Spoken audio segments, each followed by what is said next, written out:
All right, Mindy, you're up with introduction of staff. Okay, very good. Well, next slide, please, Stephanie. As I say that, everybody, I wish you greetings, and it's just good to be here with community college colleagues from across the state. We're joining you this year for an event that we've held since, I believe, 2014. Someone correct me out there, one of you long timers, if I'm wrong. We join this year with two talented new staffers whom I'll introduce in a second. And we're very pleased to have our Workforce Education Assistant Director, Dr. Tina Jackson, with us. So with no further ado, let me go ahead and do staff introductions. We can dispense with me quickly. You know me. I've been with the coordinating board since 2013. I serve as Assistant Director for Community and Technical Colleges in the Workforce Ed Division. And the bulk of my career has been focused on community college education or administration. And I continue that professional mission into the workplace, although it's broadened out now. Now, please go on and let's get to everyone else. Stephanie. Chandra Harmon. Chandra is new to the agency. Look at that gorgeous image she's created. She loves character art, roses. She's a native Texan from Houston. Brisket. Yeah, if you're a native Texan, you have to like brisket, don't you? She's working on her doctoral degree. She has 23 years in career and technical education at the secondary and post-secondary level. And she's passionate. I'm just going to read this. She's passionate about the self-motivated pursuit of wisdom through lifelong learning. And I think that's commendable. It's admirable. If you're not doing that, you're almost not intellectually alive, are you? So let's go on to the next screen. Dwayne Hiller. Look at that gorgeous image. Dwayne has been with the coordinating board for, I haven't counted up the number of years, but it's been a long, long time.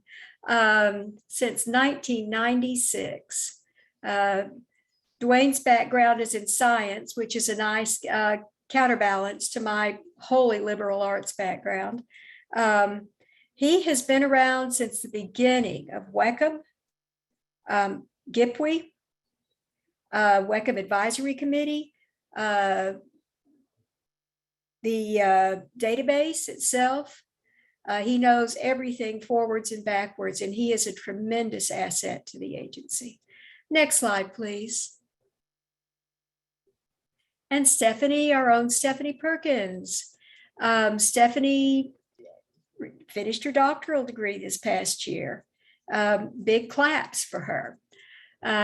She's got 15 years of community college experience, and I think she speaks for all of us, but I will commend her fervent spirit on this, passionate about diversity, equity, and inclusion within community colleges. And she adds elevating the student voice. And we almost need to have a webinar on that sometime, Stephanie. And let's move on to the next slide.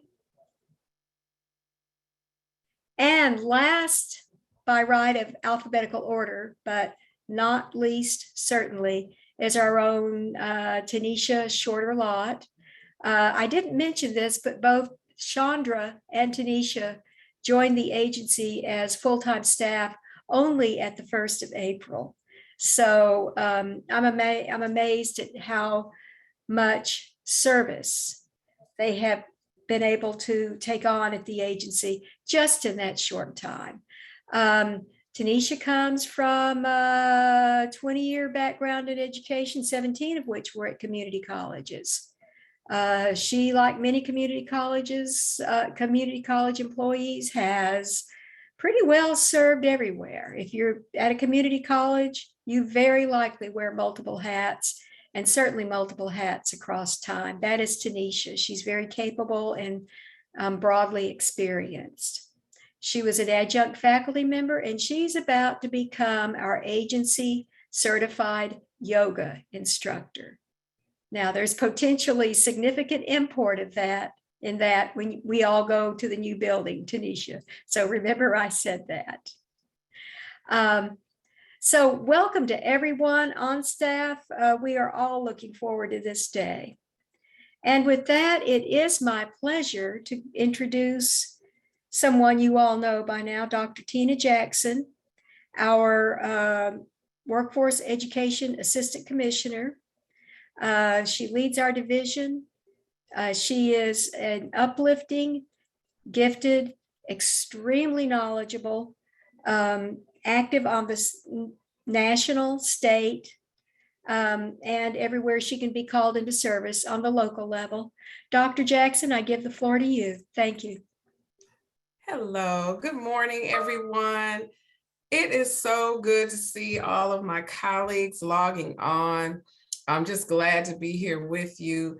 I know many of you, but for those of you who don't know me, I'm Tina Jackson, the Assistant Commissioner for Workforce Education, and we've got a lot of information for you today. And I'm going to share a brief overview of our strategic plan that we've been talking about now for a couple of months.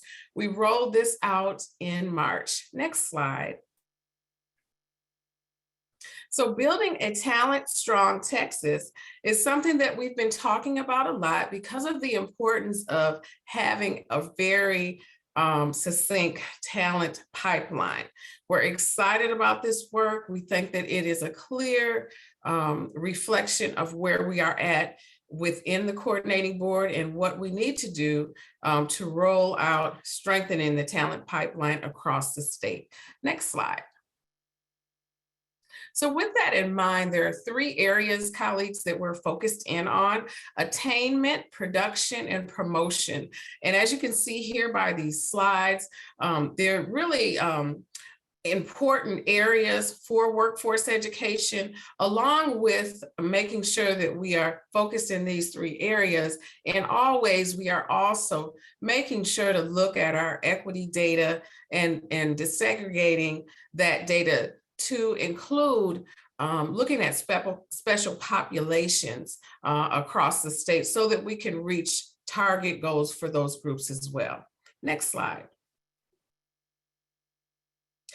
Just to share a little bit more about what these goals look like when you break them down. The attainment goal is really to focus in on our Texans between the ages of 25 and 64. And as many of you all know, we've expanded that with 60 by 30, we were focused more on the younger population, but due to the pandemic and where we are currently, we know there's a great need to also target our Texans who are between the ages of 35 and 64. In all ways, we're looking at credentials of value and the importance of doing that regionally. So as we talk about the work of attainment, we want to make sure that our students receive degrees and certificates in the areas that are of value, regionally speaking. And along with that, we're very focused on research and evaluation. Next slide, please. So to talk a little bit more about attainment, when we look at this a little closer, as you can see, the important piece here is to connect up our working adults to areas that we feel like there is a large gap amongst our employers and align these workers with the skill sets necessary to really have the credentials to be able to attain these positions. We have lots of positions across the state that aren't filled. And the goal is to make sure that as we move forward, we look at our labor market issues and we really begin to connect those dots from the perspective of our workforce industry partners, our different advisory boards across the state, and also the individuals that we serve through all of the ways that we work together with the Texas Workforce Commission. Next slide, please. And then as we talk about that work, strategically speaking, we want to reach annually having at least 550,000 students complete their post-secondary credential. We also want to make sure that as students move forward and do complete their degrees, they don't have a lot of debt. So as you can see here, we're really interested in making sure that our students graduate with little to no debt. And really, you know, if they have debt, we want to make sure that they're in a field where they can actually afford the debt that they've accumulated over the past year to 2 years. Next slide, please. Another piece that's really important for us is focusing in on research. And as you all know, if you know anything about our commissioner, he's always been very well connected to research and believes in data and research to really help us inform decision making. And so as you can see here, we put a lot of dollars to support that work.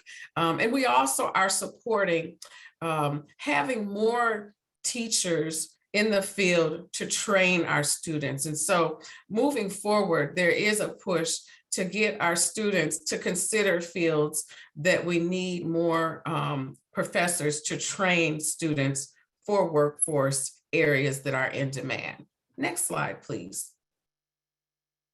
And so this slide here really speaks for itself. It's a quote from our commissioner, and he's talking about building the talent strong Texas in our state and how we will play a leading role in prioritizing credentials of value. We are doing that, colleagues, as we speak. We've had several listening sessions this past month and a half to talk to community college leaders about the importance of credentials of value and providing resources so that we can not only sustain the work that we're doing, but also scale it. And we know that the challenges are amongst us around resources, but we know that there is so much work that's happening that collaboration is key. So as we move forward, we are going to continue to work on a tri-agency level to move the work forward. Next slide, please. And I've said this earlier, but I will say it again. You know, equity is critical for the commissioner and for the coordinating board. Over the past 10 years, we've seen Texas grow. We are growing in leaps and bounds. We are the fastest growing state. And what's interesting about that is that 95% of the people who are moving here to the state of Texas are from communities of color. So as we plan, we must plan according to that data that we have. And we're excited that there's a focus that we're calling out to make sure that we do that in this way. Next slide, please. Oh, this is something that I really enjoy talking about. So we have been in partnership with colleagues across the state to bring together more programs centered around evidence-based work.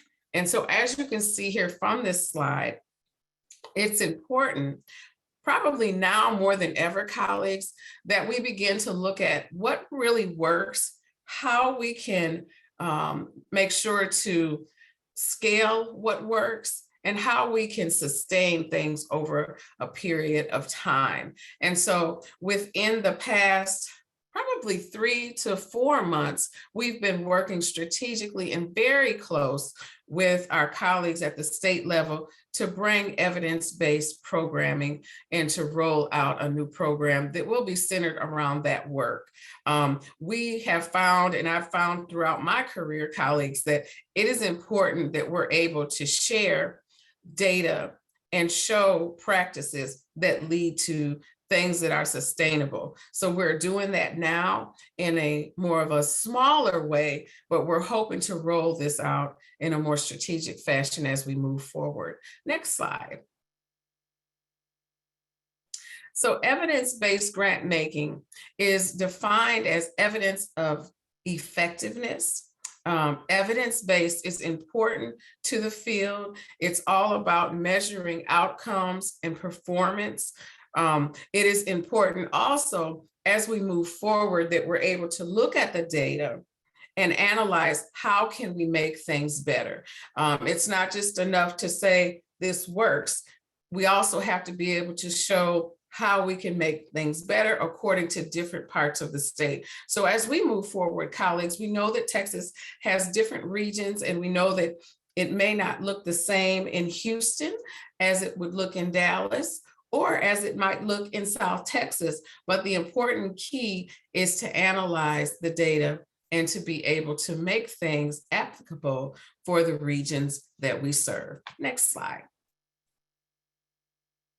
So along with that, we are talking to a lot of people nationally. We're involved with Results for America, which is a program that's centered around evidence-based practices. And the hope is that we will continue to work with the governor's office, the Texas Workforce Commission, and TEA to provide more opportunities that will really help us to strengthen this model that we're starting. Next slide. For more information about this, I would strongly encourage you colleagues to look up this information on our website. And I know that our colleagues will be able to speak to this. We have been connecting this work also through our Perkins Equity and Access work. And so as you can see here, we have a focus on special populations, and the importance of this work is to connect the dots so that as we move forward, we are really in a position to look and see how to be innovative and how to serve more students. We know that there's a need out there to focus in on equity and special populations. And this is a group that sometimes it's hard to get them to come to college or to come and receive training. And so here together, we are looking strategically about how to do that. And I know that we're going to talk more about this later today, so I don't want to take up too much time talking about it, but this is something that we're very focused in on. Next slide, please. Any questions? I know I went over a lot and I tried to do it quickly so I didn't take up too much time. I'm so glad to be here with you colleagues. I'm not sure if I have any questions, but I would love to answer them if there are any on the in the chat. Thank you, Dr. Jackson. So again, if you have any questions regarding our strategic plan or our equity work at the coordinating board, you can raise your hand and we will invite you to unmute and ask questions at this point.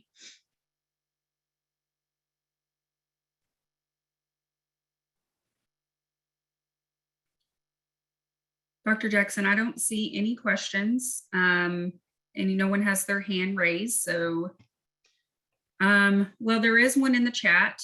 Again, please make sure you're not utilizing the chat for questions. We don't have a lot of chat going on, so I can see this one, but we want to make sure we don't lose anybody's questions. But this question is, when people say evidence-based, they usually mean quantitative data. When is qualitative data utilized, since that allows for asking certain kinds of questions? You know, I think it's just as valuable, the qualitative analysis. Colleagues, we plan on doing focus groups and talking to not only our administrators, but people who are working directly with students to see what the pulse looks like and what are some of the challenges that we're having. I don't know how many of you all know that we've been doing listening sessions across the state, but with that work, we're also interviewing colleagues, and that will be the next phase of this work. So know that we do value qualitative analysis, and thank you for that question. Of course, in all ways, we have to look at the numbers, but definitely we need to have that perspective of the voices, the interviews, and that is key to all of our work. Mindy?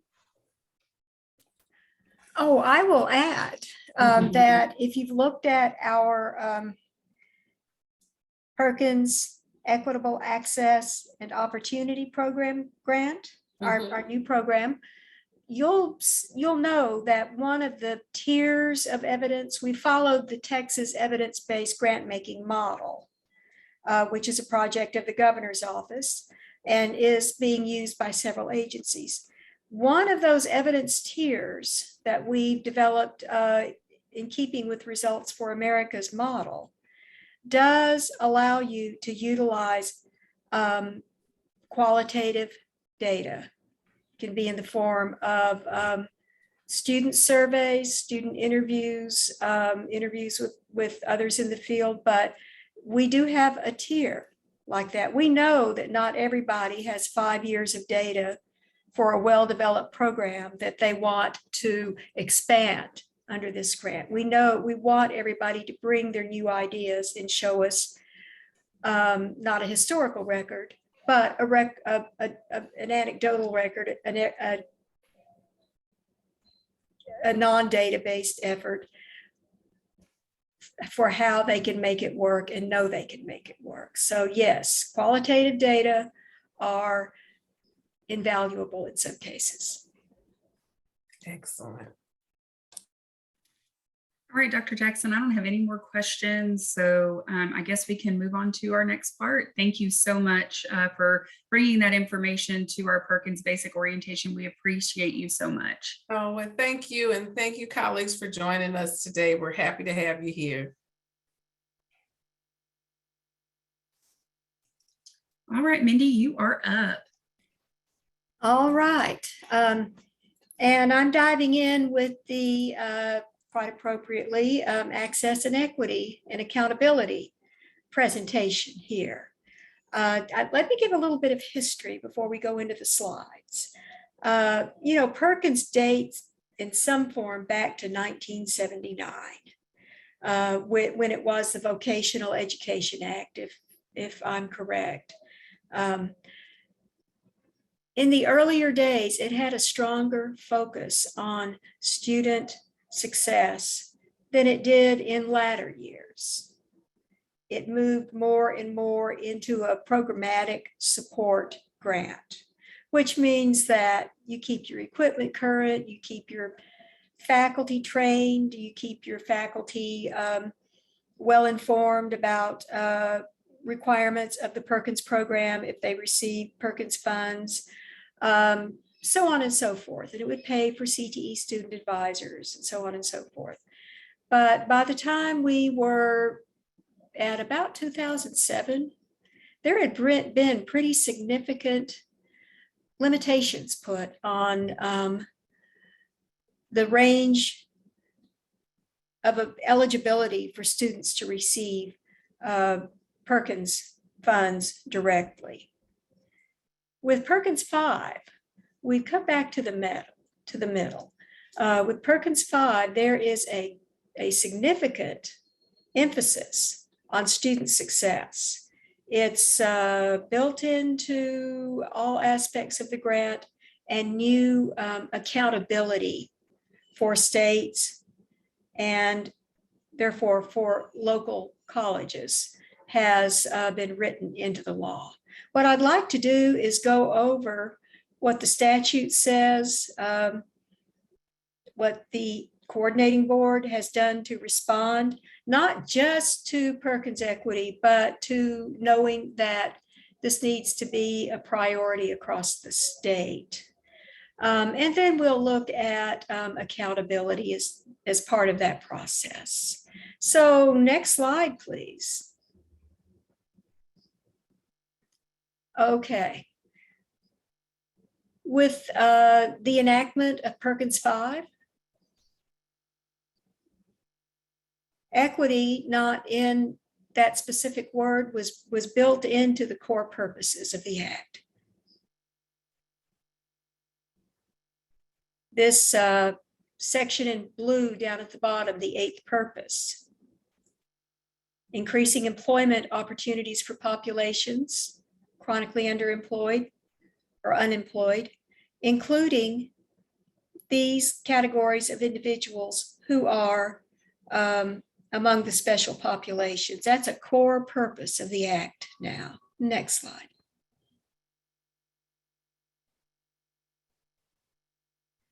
And then, so colleges must respond. This is another federal requirement in the local application narrative to describe how the college will address disparities and gaps in performance, and how they will add additional actions when they update their CLNAs before the 3rd program year, it's evident that no significant progress has been made. And of course, that will go for the 5th program year and the 7th program year, because we're required to update CLNAs every 2nd year. So got to track that, got to make adjustments if what you're doing is having no impact. That's statutory. Go on to the next slide, please. And so we come to the comprehensive local needs assessment, which you guys are in the middle of probably wrapping up by now, or in the middle of the most intense stage of the work. And there has to be written into the CLNA equal access for all students, including overcoming barriers, providing programs that enable special populations to meet local levels of performance, and providing activities to prepare special populations. Now, these are all targeted on special populations. Now, there is more to the CLNA than that. You are also investigating your programs and your other, supports that make CTE work at your colleges, but you must give serious attention to access and equity, which means that you have to target special populations for the services they need and the supports they need in order to have an equitable chance at success. Let's go on to the next slide. Oh, here we come to accountability. This is the state report, which in Texas we call the Consolidated Annual Report. We have to disaggregate special populations performance on each of the Perkins core indicators for that state report.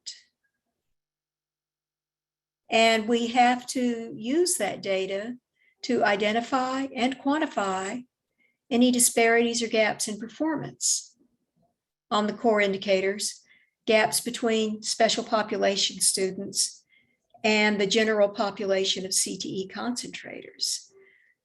So we've basically got to do the math and put it in writing to the Department of Education, how special population students in our states are performing, and over time, how they're trending. That's something we've never had to do before. We have not heard of any plans to enact improvement plans based on these data. We can have improvement plans if we're not performing on the core indicators. I expect that down the road it will come for special populations performance on the core indicators, disaggregated. Let's go on to the next slide. So let's come to the state. I'm going to come back to the new Building a Talent Strong Texas, the renewed, refreshed strategic plan for higher education. People, I've never seen language like this for the coordinating board. We have an agency that is taking equitable access seriously and has written it into the state strategic plan. This language is taken from our Building a Talent Strong Texas webpage on the coordinating board site. You have the link down there at the bottom. We'll be distributing this PowerPoint, posting it to the web. Texas wants to widen the lens for higher education. That means it wants to be more inclusive. As Dr. Jackson pointed out, the state intends to break down the data by race, gender, income, and geography. Race, gender, income, and geography. It's a powerful commitment.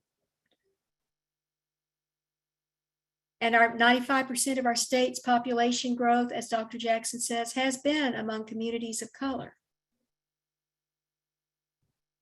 And if we are not inclusive of and responsive to the needs of these students, the state of Texas cannot build a strong economy. It cannot build a strong state citizenry. It's a critical mission. And look at this statement I bolded. All of these boldings, by the way, are bolded on the agency page. These are not mine. If we're not advancing our goals equitably, we cannot meet the goals of the state strategic plan. This is a 21st century commitment to strengthening the economy through strengthening higher education. And this is your coordinating board's commitment to equity. Let's go on to the next slide, please. Okay, let's take it down from these lofty heights, because I believe that's almost a platonic ideal for how we achieve equitable access and opportunity for students in Texas, the Texas Building a Talent Strong Texas Strategic Plan. Let's take this down to the programmatic level. In keeping with this, and in keeping with the state's evolution toward evidence-based grant making, we've established the Carl D. Perkins Equitable Access and Opportunity Program. We call it PEOP, P-E-A-O-P. And we snicker when we say that because it's a funny sounding acronym, but nonetheless, it's a powerful acronym, Equitable Access and Opportunity Program. The RFA tells you that it's intended to address the Perkins 5 statutory emphasis on recruiting and supporting special population students.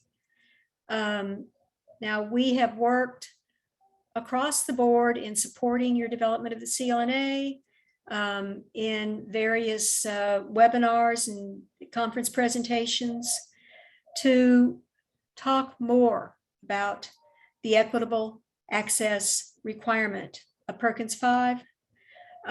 We are hoping, with this emphasis on equitable access and opportunity and on evidence supporting it, to not only let you bring your good ideas and let you bring your successful programs and the programs of others that you would like to scale.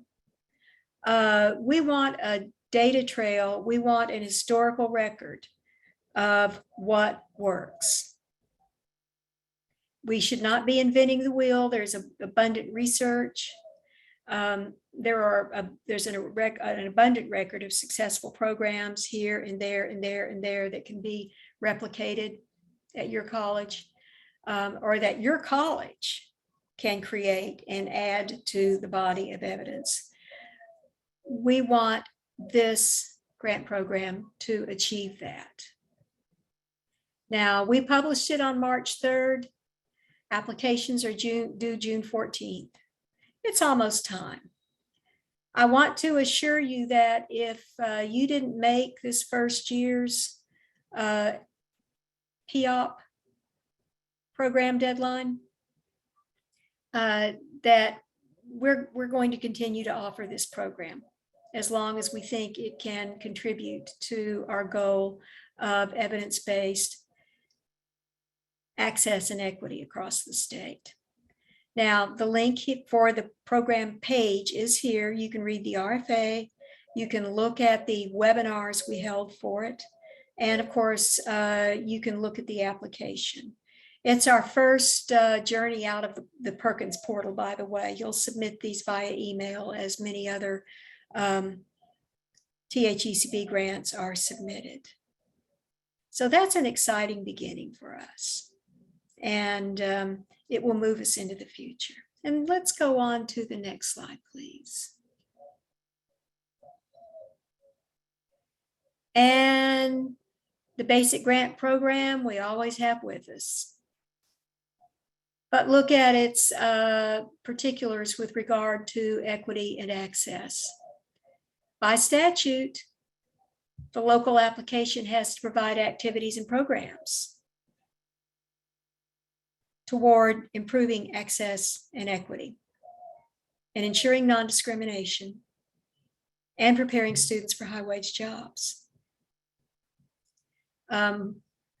Our state's performance improvement and evaluation plan, the PIP or PIEP, as we more in recent years call it, must have programs, activities, and budget items for closing identified gaps. Now, where have you identified those gaps? Of course, in the Clna.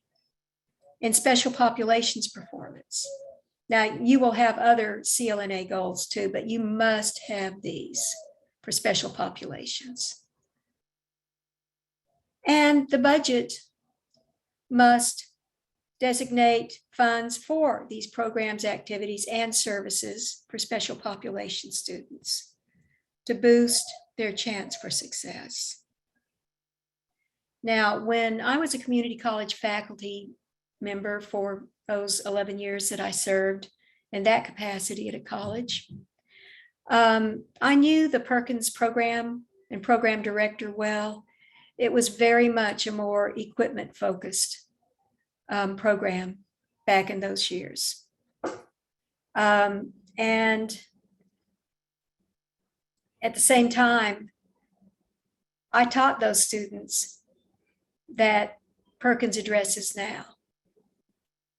Perhaps some of you or many of you have dealt with that student who makes the phone call and says, I can't come to class because I don't have gas money, and lives down a road, off a road, up around that big red oak tree. I've had those students who had to leave college because they had to work full time and they had 2 kids and they were just too pressed. I've dealt with all those students, and I know you know those students too. If we achieve the community college mission, it will be because we didn't leave those students behind. And this is one more support you can use to help these students. And look broadly, you can expand the ways you use Perkins funds for special populations these days. And with that said, let's go on to the next slide. Okay, now it's time to come down to you guys. Institutional accountability. We've integrated at ED's insistence, disaggregated special populations performance data into the OCR risk assessment, along with core indicator performance. Now, how is core indicator performance linked to special populations, equity? Well, it should be evident. Many, many, many community college students fall into those special populations groups. We don't expect, nobody expects that a college will just resolve all of those challenges for all students, but a sincere, steady effort over time should actually move that core indicator performance needle for the 3 core indicators. Additionally, if trends indicate the value, Perkins staff will reintroduce workforce education. We'll do it as a division. We'll reintroduce merit-based mid-year reallocations based on core indicator performance and reducing special populations performance gaps in the 3 core indicators. We found this to be effective when we focused it wholly on the core indicators under Perkins 4. We began with 26 colleges receiving reallocation funds under the first year of merit-based reallocations. We ended Perkins 4 with 44 college districts receiving mid-year reallocation funds. If we continued it, I think we would have moved nearly to all 54. So these are things we will look at doing and have done to address this federal emphasis on I'm sorry, I'm being pulled over here. Looking at, we expect to see over time improvements in performance trends as we all work together to acknowledge and respond to the statutory emphasis of Perkins 5. Now, I see we've got time, and I see we have a question in chat. Am I correct? Who's asking the question? There's not a question, Mindy. Okay, this is just a comment. Okay. Yeah, we'll have a Q&A at the end of the Clna presentation. Well, and okay, that's good. I was going to respect if this was a question, but I was going to end this presentation by saying, if you have questions, we have a Q&A coming up. Please make sure you have them ready, and we're happy to answer any questions. And with that, I thank you, and we will move along to Clna. Thank you, Mindy. We'll wait for Dwayne to hop on with me, and then we will get started on the Clna revision, which we've received a lot of questions about. So we're hopeful that this information will be helpful to everyone. And also, we will allow you to ask some good questions in our Q&A. So we'll get started with this Clna portion. All right. So first, we just want to emphasize and stress the importance of the Clna. Again, it's statutorily required to update your Clna not less than every 2 years.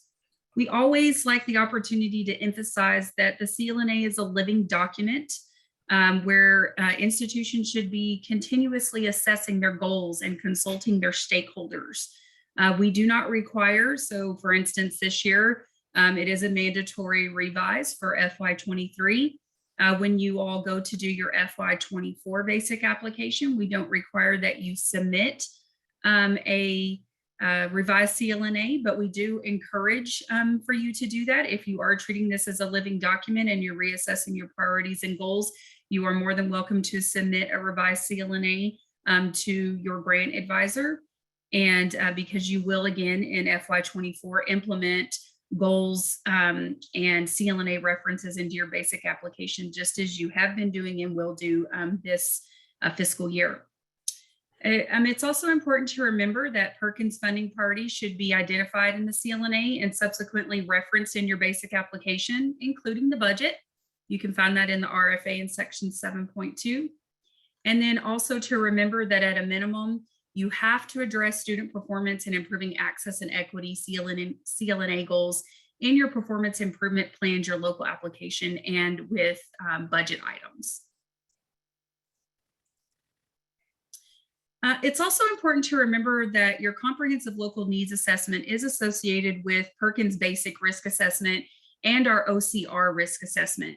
So we do look at the comprehensive local needs assessment as a factor in a set of indicators that determines who will get desk visits and our desk reviews and site visits.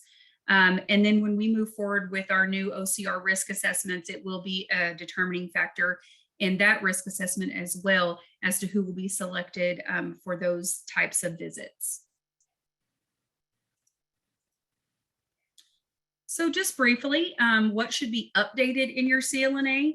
Of course, the summary analysis with your findings, visions, priorities, who's participating in your Clna development at your institution, who are your regional collaborators, if your geographic area has changed. All sections that are going to be mentioned here shortly by Dwayne in the following slides. New data points and making sure that those larger data points are included in your appendices. Proof of your stakeholder engagements, which includes any agendas or surveys or any way that you engage your stakeholders, you'll need to include that in your appendices as well. We also want to let you know that your program goals for FY23 should be in there, and then program goals over the next 2 years. Your next mandatory revision will be in the FY 2025 year for an FY 2026 submission, which will be due in June of 2025. That follows statute that at no less than 2 years, this is the CLNA is mandatorily updated. And then again, just another reminder that this is a living document and you're more than welcome to resubmit annually if you choose so. All right, Dwayne's going to talk about the major sections of the CLNA and sort of bring to light some questions that you should be asking yourself in or the institution while you're analyzing the 6 major sections of the CLNA. Thanks, Stephanie. And as Stephanie mentioned at the beginning of this orientation, this information is really geared toward like new Perkins directors. Those of you who are more seasoned, and maybe those of you who have already gone through the CLNA process 2 years ago, might see a lot of this as a review or reiteration of what went on before. But if you were just handed the CLNA and you have no idea where it came from or how it got built, this is kind of a guidance on what went into creating that CLNA. So we're going to look at these 6 sections and kind of go over the kinds of questions that were asked originally and that should continue to be asked each time you renew that CLNA. So starting with performance evaluation, next slide.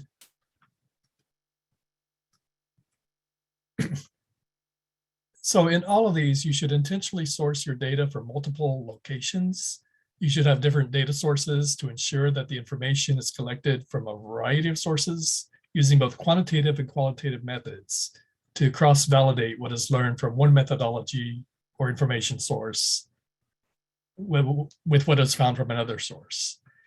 And your budget funds, as Stephanie mentioned, should address newly identified and ongoing equity gaps.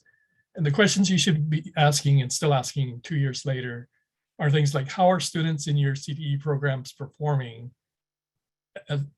as far as their academic success and degree completion in comparison to non-CTE students at your college? These are the academic students who are taking a 2-year transfer degree, for example.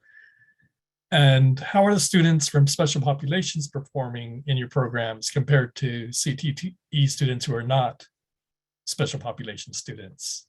Which students are struggling the most in the programs, and which programs overall have the highest success rates and which have the lowest?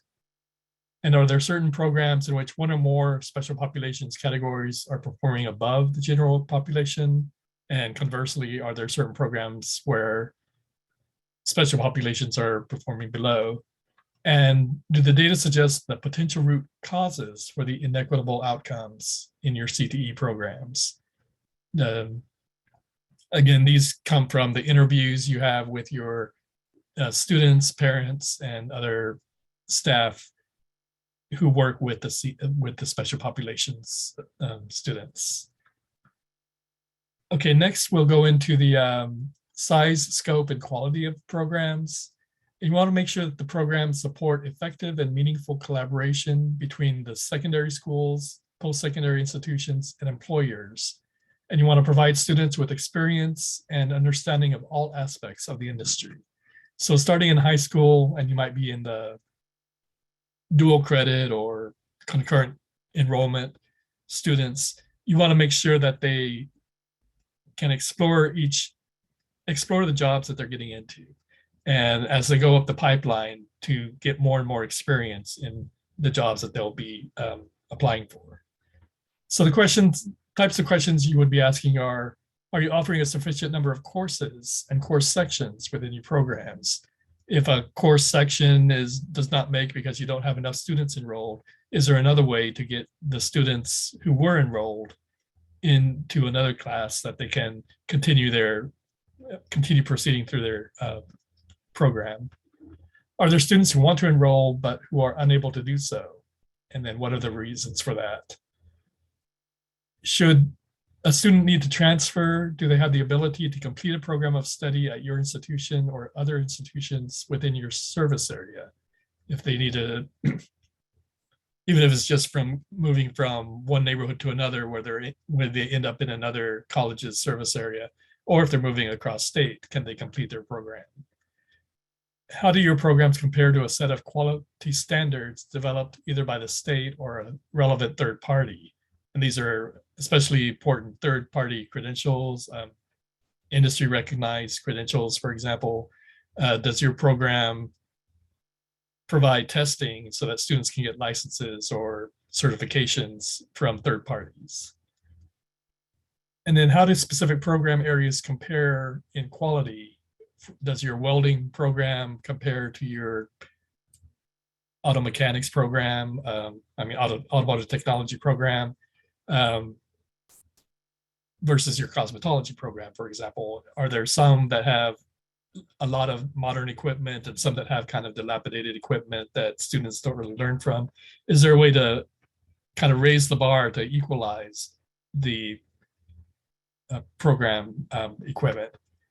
And then how do specific components of your programs, such as work-based learning, compare in quality? Does a practicum in one program give the student the same amount of experience as an internship in another program? So looking at, making all of these equitable, and especially with an eye on how do special population students perform in these types of situations. Okay, next we want to look at the labor market alignment. And again, this is one of the most important factors you want to look at. If you're offering a great program, but there are no jobs out there, then it really doesn't serve anybody any purpose. So with the labor market, you want to use state, regional, or local labor market data to determine the alignment of your programs of study to the needs of the region or local economy. And you want to include in-demand industry sectors and occupations that are identified by local workforce boards and employers. And you want to align your career and technical education with these needs. Again, this is the importance of the advisory committees, and again, looking at your workforce boards to find out which occupations in your area are having a hard time finding qualified workers, and how can your institution provide those, training for those workers. And again, the Clna resources have a lot of links to areas such as the Texas Workforce Commission, Labor Market Information, LMI tool. Look at your advisory committee, and then look at TEA data on factors such as median wage, growth, and annual openings in occupations. So the questions you want to ask for filling out your Clna here are, again, what industries are projected to grow the most in your local area? And are your CTE program offerings broad enough to expose students to all of the in-demand industry sectors or occupations within your region? How do your program enrollments match projected job openings? And where are the biggest gaps? And what are the emerging occupations in your area to which students should be exposed? Perhaps an industry will be moving in 2 years, and you want to make sure you have students who are ready to apply for those jobs. And what skill needs have industry partners identified as lacking in your programs? Again, the importance of advisory committees. Say we hire students who still don't know how to work a lathe. Can you give them some training on that, for example? And which graduates of your programs are thriving in the labor market? And what is the reason for their success, that you can kind of spread that out and use that for your current students? And what opportunities exist in your local labor market for students with disabilities, either English learners or other special population students? So you want to make sure to guide those students toward occupations that are both fulfilling and accommodating to their needs. Under CTE program and programs of study implementation, the next section, you want to make sure to develop and coordinate the career and technical education programs and programs of study and career pathways that include multiple entry and exit points. A lot of colleges say we can't graduate enough welders because once they get 15 hours, then they're hired right away.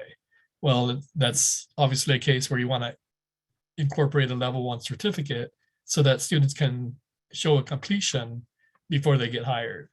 And you want to have another, more advanced so that they can maybe get a level 2 certificate at some point if they want to move up in management, or an associate degree if that's required in their particular occupation, so that again they can get job advancement through that.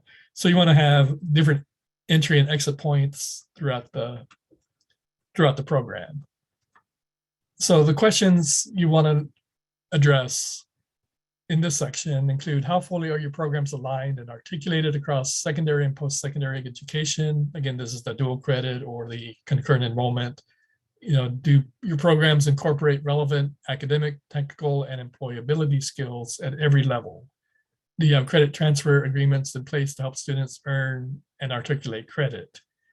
And again, these are if students with an associate degree want to move into an applied bachelor's degree, do you have an articulation agreement with a nearby university that can accept those students? Are students be retained in the same program of study that they started with, or are they dropping out and changing to another one because it's either more accessible or more convenient for them? Do students in the program of study have multiple entry and exit points? Does a person who's been working in the field for 20 years have a way to come in and get it, using their experience and other knowledge that they've gained on the job, get into an advanced degree that much quicker? Are the students earning recognized post-secondary credentials, and can you identify those? And again, these are the third-party industry recognized credentials, micro-credentials, and credentials of value, which we will talk about, we will start to talk about. And then our secondary education students in your programs earning dual and concurrent enrollment credit, so that when they graduate from high school, some programs have students graduating from high school with a certificate, level 1 certificate or associate degree, or at a minimum, they can have at least maybe their first year or first semester of a certificate or associate degree covered before they graduate high school. Okay, next we want to look at the faculty and staff recruitment, retention, and training.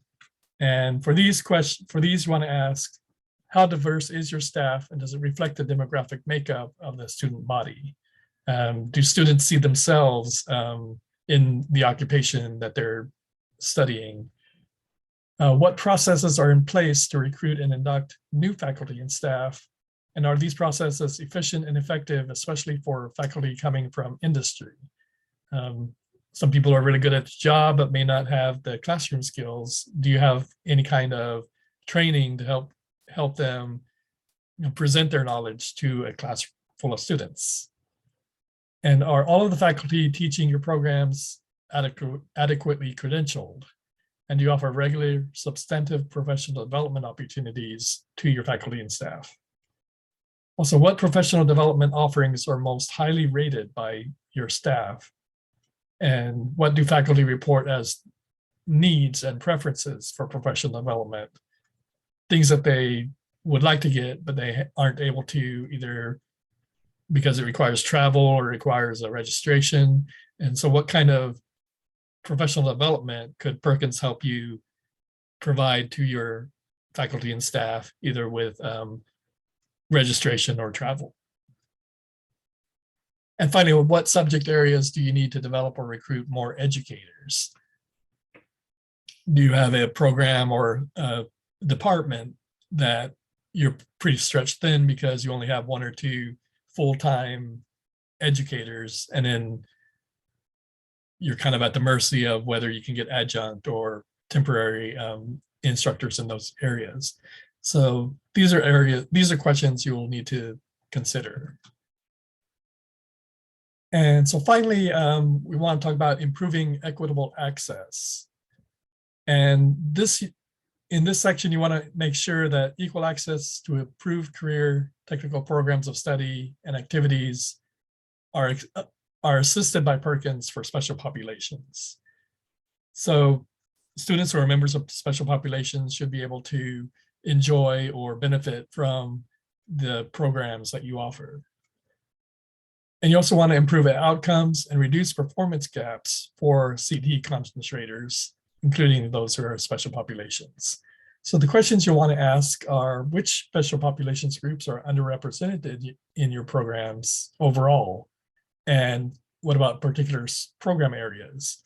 And do you have any program areas where special populations are overrepresented? Do you need more support in those areas, for example?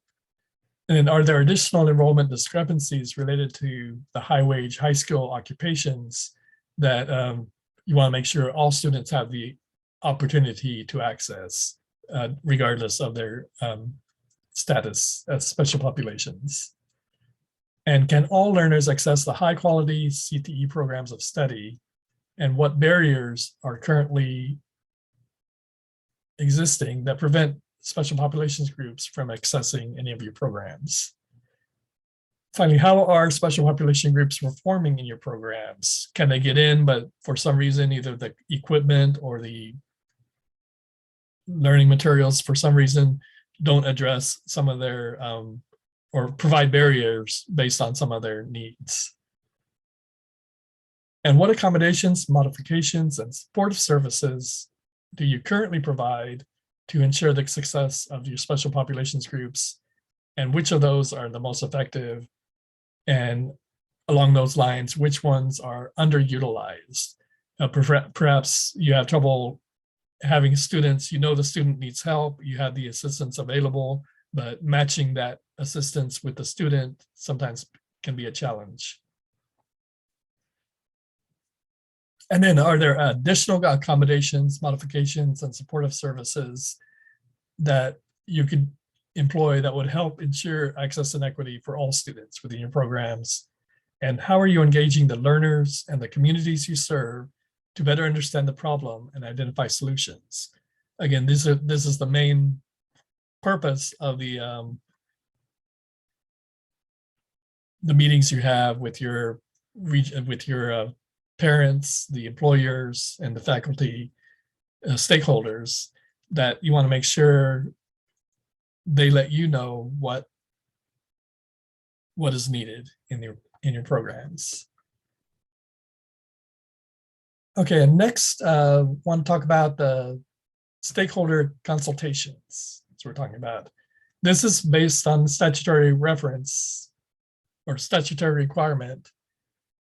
And the consultations must be done on an ongoing basis to make sure that you're showing responsiveness to the community employment needs, that you're aligning with employment priorities, that you're incorporating labor market information, and that the activities that reflect current, intermediate, and long-term market projections are being implemented, and that you get employer input on programs of study, standards, curriculum, and industry recognized credentials, and make sure your programs have current technology and equipment available to them. Also, under mandatory stakeholder consultations,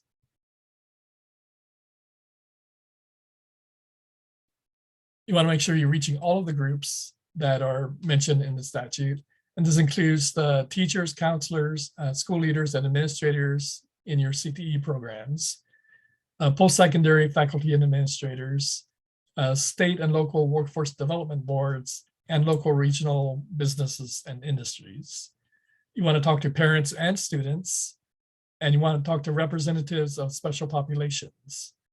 You want to talk to regional, local agencies that are serving out-of-school youth and homeless youth and at-risk youth. And then, if applicable, you want to talk to Indian tribes and tribal organizations. And as a final note, especially with the pandemic going on, we want to make sure you know that consultations can be virtual or in person. So you don't have to gather everybody in a large auditorium at the same time. You can have virtual meetings through Zoom or Teams. And as people are getting more and more familiar with the online meeting platform, these become more and more important as far as getting participation from parents or employers who are, aren't able to take time out of their day to travel to your institution to have a meeting. They can meet from home or from their work, and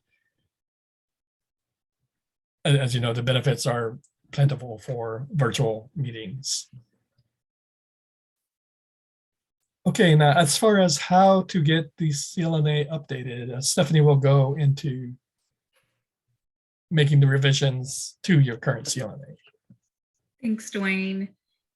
So we have received quite a few questions on how to revise the current CLNA. So we are going to kind of go into our webinar that we had at the end of March, on March 29th. That training webinar and slide deck is available on our website under the CLNA portion of the Perkins page. And so please feel free to go and watch that. It's more in depth about the CLNA, but we did want to touch on that here and give the opportunity for those who could not attend to hear the information and then ask questions in our Q&A. So we want to make sure that you know that you're not supposed to submit a brand new document. We need to be able to identify the changes to the currently filed CLNA. And so what we're asking institutions to do is to submit it in Microsoft Word using track changes. And that Word document, so we've had really a lot of questions around the due date of June 28th. June 28th is the date that the Word document is due, not the finalized PDF version. That is how we will identify your changes. I'll have a couple of slides coming up next of sort of what that looks like. Please remember your page limits for the narrative example should be followed. And of course, there are no page limits for the appendices. We want you to be able to include any data, resources, information, whatever you believe is applicable to your CLNA or referenced in your narrative sections. We want you to be able to include that in the appendices. We'll talk here in just a second about those page limits for the narrative. So this slide here just sort of kind of gives you a breakdown of what this can look like in track changes. You'll want to make sure that you are sort of deleting, folks who are not doing the CLNA, replacing it with who is, using the comments part of the document to, let us know that this is no longer relevant. That's a really great way to communicate with us. We'll be communicating with you all as well through those track changes. And that's going to be a great way to communicate with us. As we go through and look at your CLNA revisions, we'll be accepting those track changes. We'll all come to a agreement with your grant advisor on what the CLNA looks like, if there's any other components that need to be added or are missing per the statute. And those things will get worked through with your grant advisor. And then we will complete the revisions and you all will be allowed to PDF the document and submit a clean version of it to the coordinating board. The page limit requirements. So it's important to remember that. So many of you are probably familiar with the track changes in Word can create a very lengthy document, especially if you're deleting full appendices. And it's just striking through. They're still going to be there in that original document, but as we delete those and remove them, that they will disappear from the document. So remember that you can use simple markup in reviewing documents and track changes within Microsoft Word, and that will take away the current changes in the document and sort of make sure that you're in alignment with the 25-page requirement. That's the page limit for the CLNA narrative, which includes that summary section and then the 6 main components of the CLNA. So that simple markup is a really great tool to make sure that you are staying within those page limits. You can turn that off, your revisions reappear, and you move on from there. I do see there's some questions coming through the chat, and we will answer your questions in Q&A. So please know that we will get to that when we move to our Q&A section. So here's what institutions can expect during the review process. There will be a lot of collaboration between you and your Perkins Basic Grant Advisor on any questions that arise from the updated CLNA.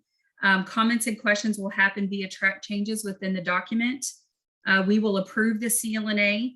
The CLNA, as I mentioned, is due in your track changes Word version on June 28th. So please make sure you have that to us. It is so important to meet that deadline because we need to approve your CLNA so that you are very clear with what that looks like for your basic application development. Now in a second, we're going to talk about that, but you want to make sure you're getting to this to us in a timely manner so we have the appropriate time to review and have those important conversations with you during this and get that approved in a quick fashion. And then once it's approved, the college will submit a final clean version of their CLNA in PDF. And last, colleges should not wait for the CLNA approval before beginning their basic application. You will receive timely feedback from your grant advisor, and at least there might be changes regarding some of just the little nuances within it. But for the most part, your CLNA will probably be approved as is unless there's major updates. So you can go ahead and start incorporating references into your basic application without an approved CLNA. We do not want institutions to hold off on creating their basic application because they do not have an approved CLNA. If anything, you might just have to go in there and tweak some references in the basic application if we do ask for that. So please keep that in mind. Do not wait to start your basic application without an approved CLNA. So here are your submission requirements and due dates. Do not forget that we have a new requirement for the Comprehensive Local Needs Assessment, and this is the CLNA Executive Summary page. All of these things can be found on our website under the CLNA portion of our website.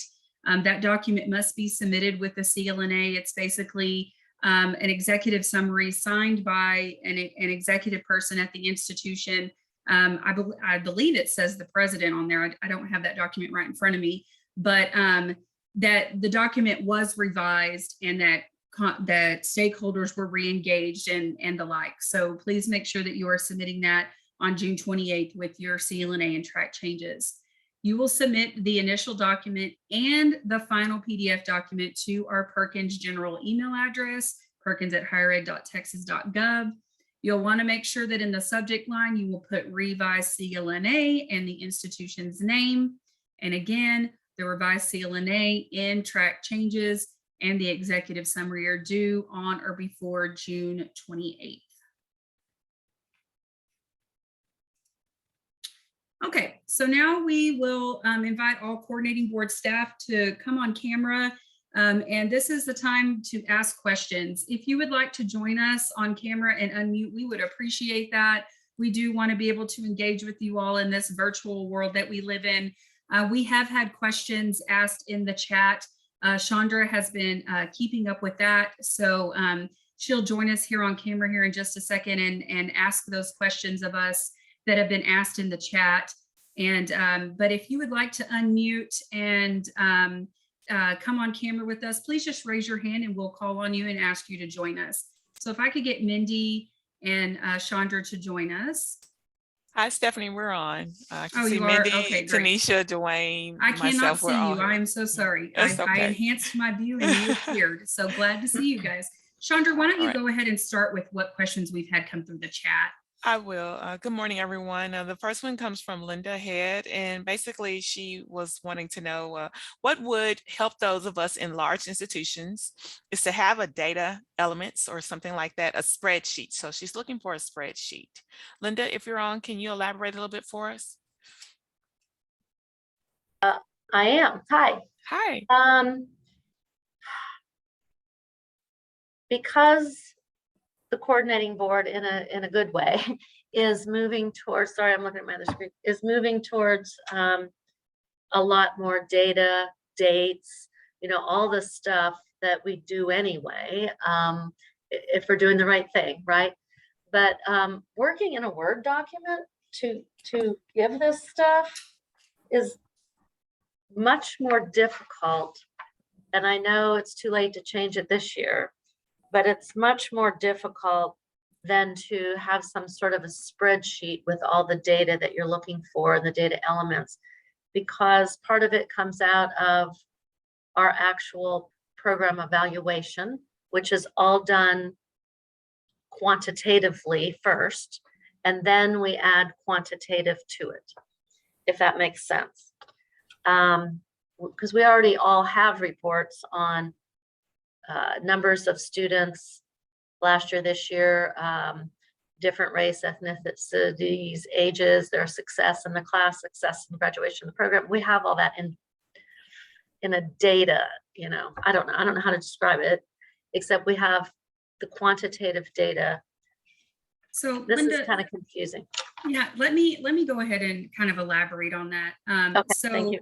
what we ask institutions to do is include those data sets in their appendices. And what they need to do from those data sets is create a narrative about that data and put it into the Word narrative part of the CLNA. So every institution is welcome to include whatever data sets they want to in the appendices. We encourage that. But what has to happen in the CLNA portion of the narrative is that those data sets are put out in a way that where we can read it and it's clear how that data set is informing your goals, priorities, gaps, root causes, your analysis, all of those kinds of things. Mindy? Okay, that makes sense. Well, So we are just go ahead. summarizing. Yes, ma'am, basically. Okay. All right, And thank Linda, I wanted to ask a clarifying question. Yes, you all have your own, I'm sure, thorough data sets about your own programs and your own students.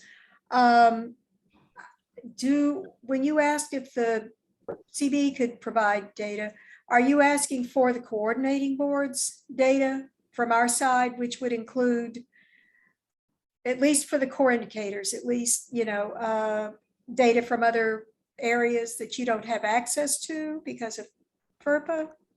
No, I think I'm asking for our future development also.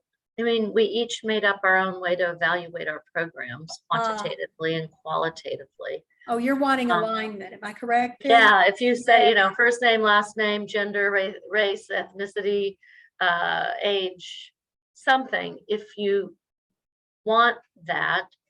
And then, for instance, IT this year, we're still more male than female.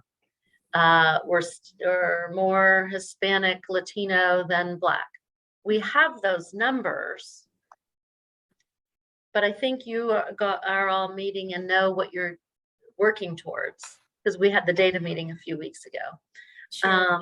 It'd be helpful if you could give us the list of data elements you're looking for, so we can be working towards that. I'm sure that we could compile something like that. And Stephanie, let's make a note of that. However, remember that it's the local, comprehensive local needs assessment. You don't necessarily need to frame that from our perspective. Now, if colleges wanted to keep data in alignment with the way the coordinating board keeps data, that might be helpful to colleges. Okay. But this is your liberty at the local level to configure your local program, at least for Perkins, the way you want to do it. Okay. Let us take your question up with Tina, and let us consider how we might meet the request to send kind of a data template that shows how we do it that colleges could opt to model if they desired. And maybe that's future once you receive all of our reports. So maybe so. Okay. You're already reporting the disaggregated data that we need and the programmatic data that we need, so on and so forth. So, you know, it might be worth discussing this further. Thank you. Sure.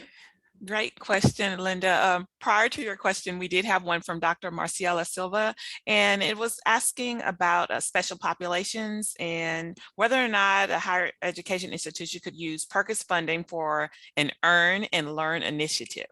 So Dr. Silva, if you'd like to elaborate a little bit on that.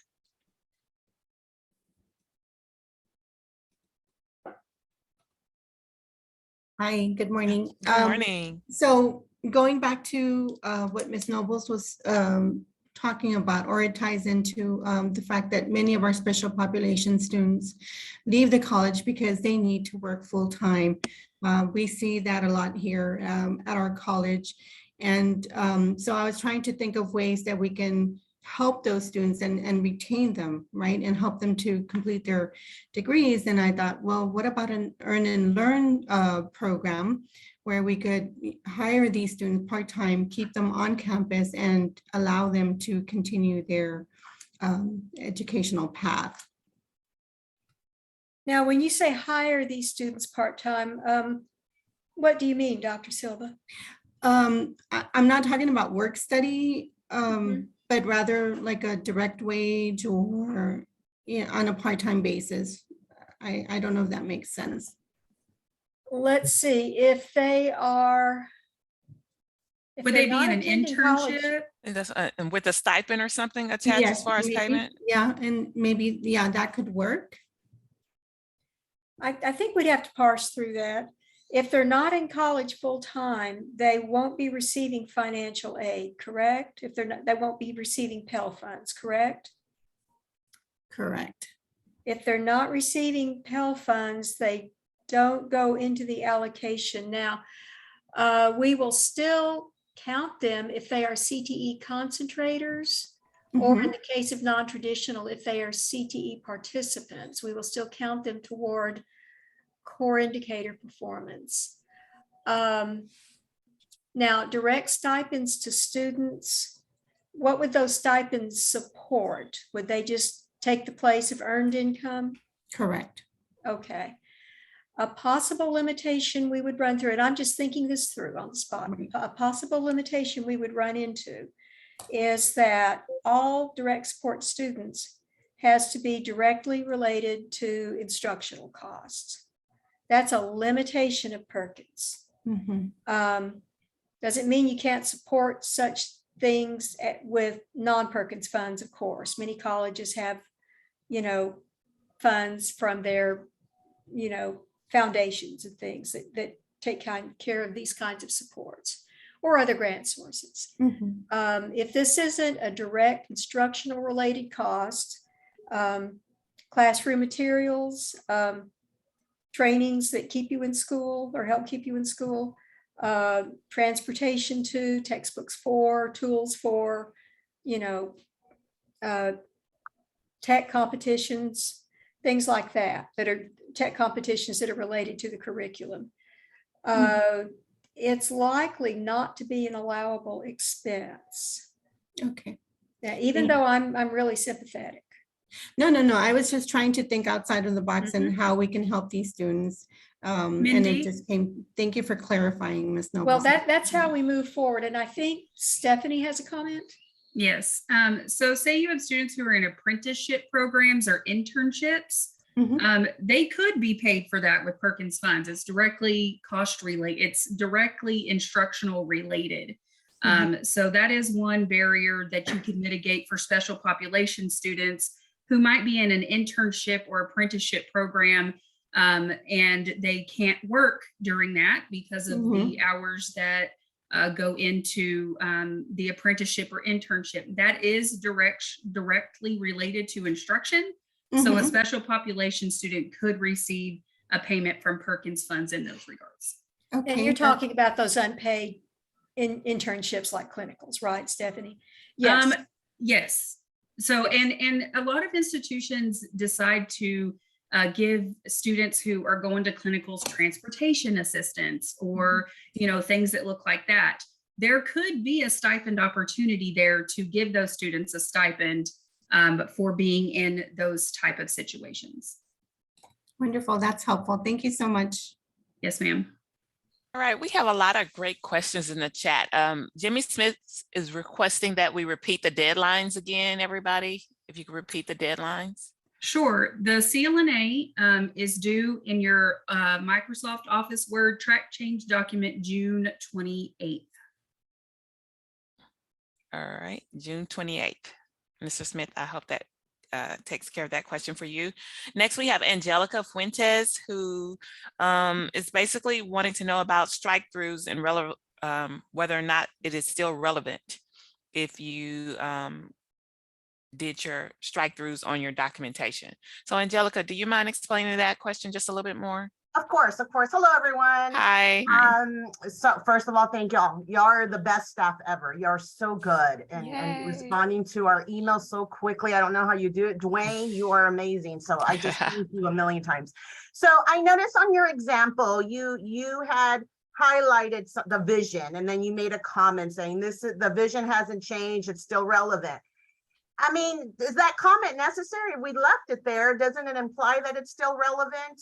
Yeah, of course. Okay. It was just an opportunity to share a way that you can communicate with us. Okay. If you're not striking through it, then we're going to assume that it's still Very good. applicable to that CLNA. And if we strike through, you're assuming that it's not relevant anymore. We don't have to add Yes. that comment. Very If you good. feel like there's comments that need to be added because for whatever reason, you need to share why you're striking through it or why you're leaving it, especially in goals. So that's going to be really important. If you're carrying forward goals that haven't been addressed over these past few years, when the CLNA was first developed and you didn't go through a revision in our unmandatory revision years, and you're carrying that forward, you probably want to add some comments as to why that is still a priority, why it hasn't been addressed, and what the need still is.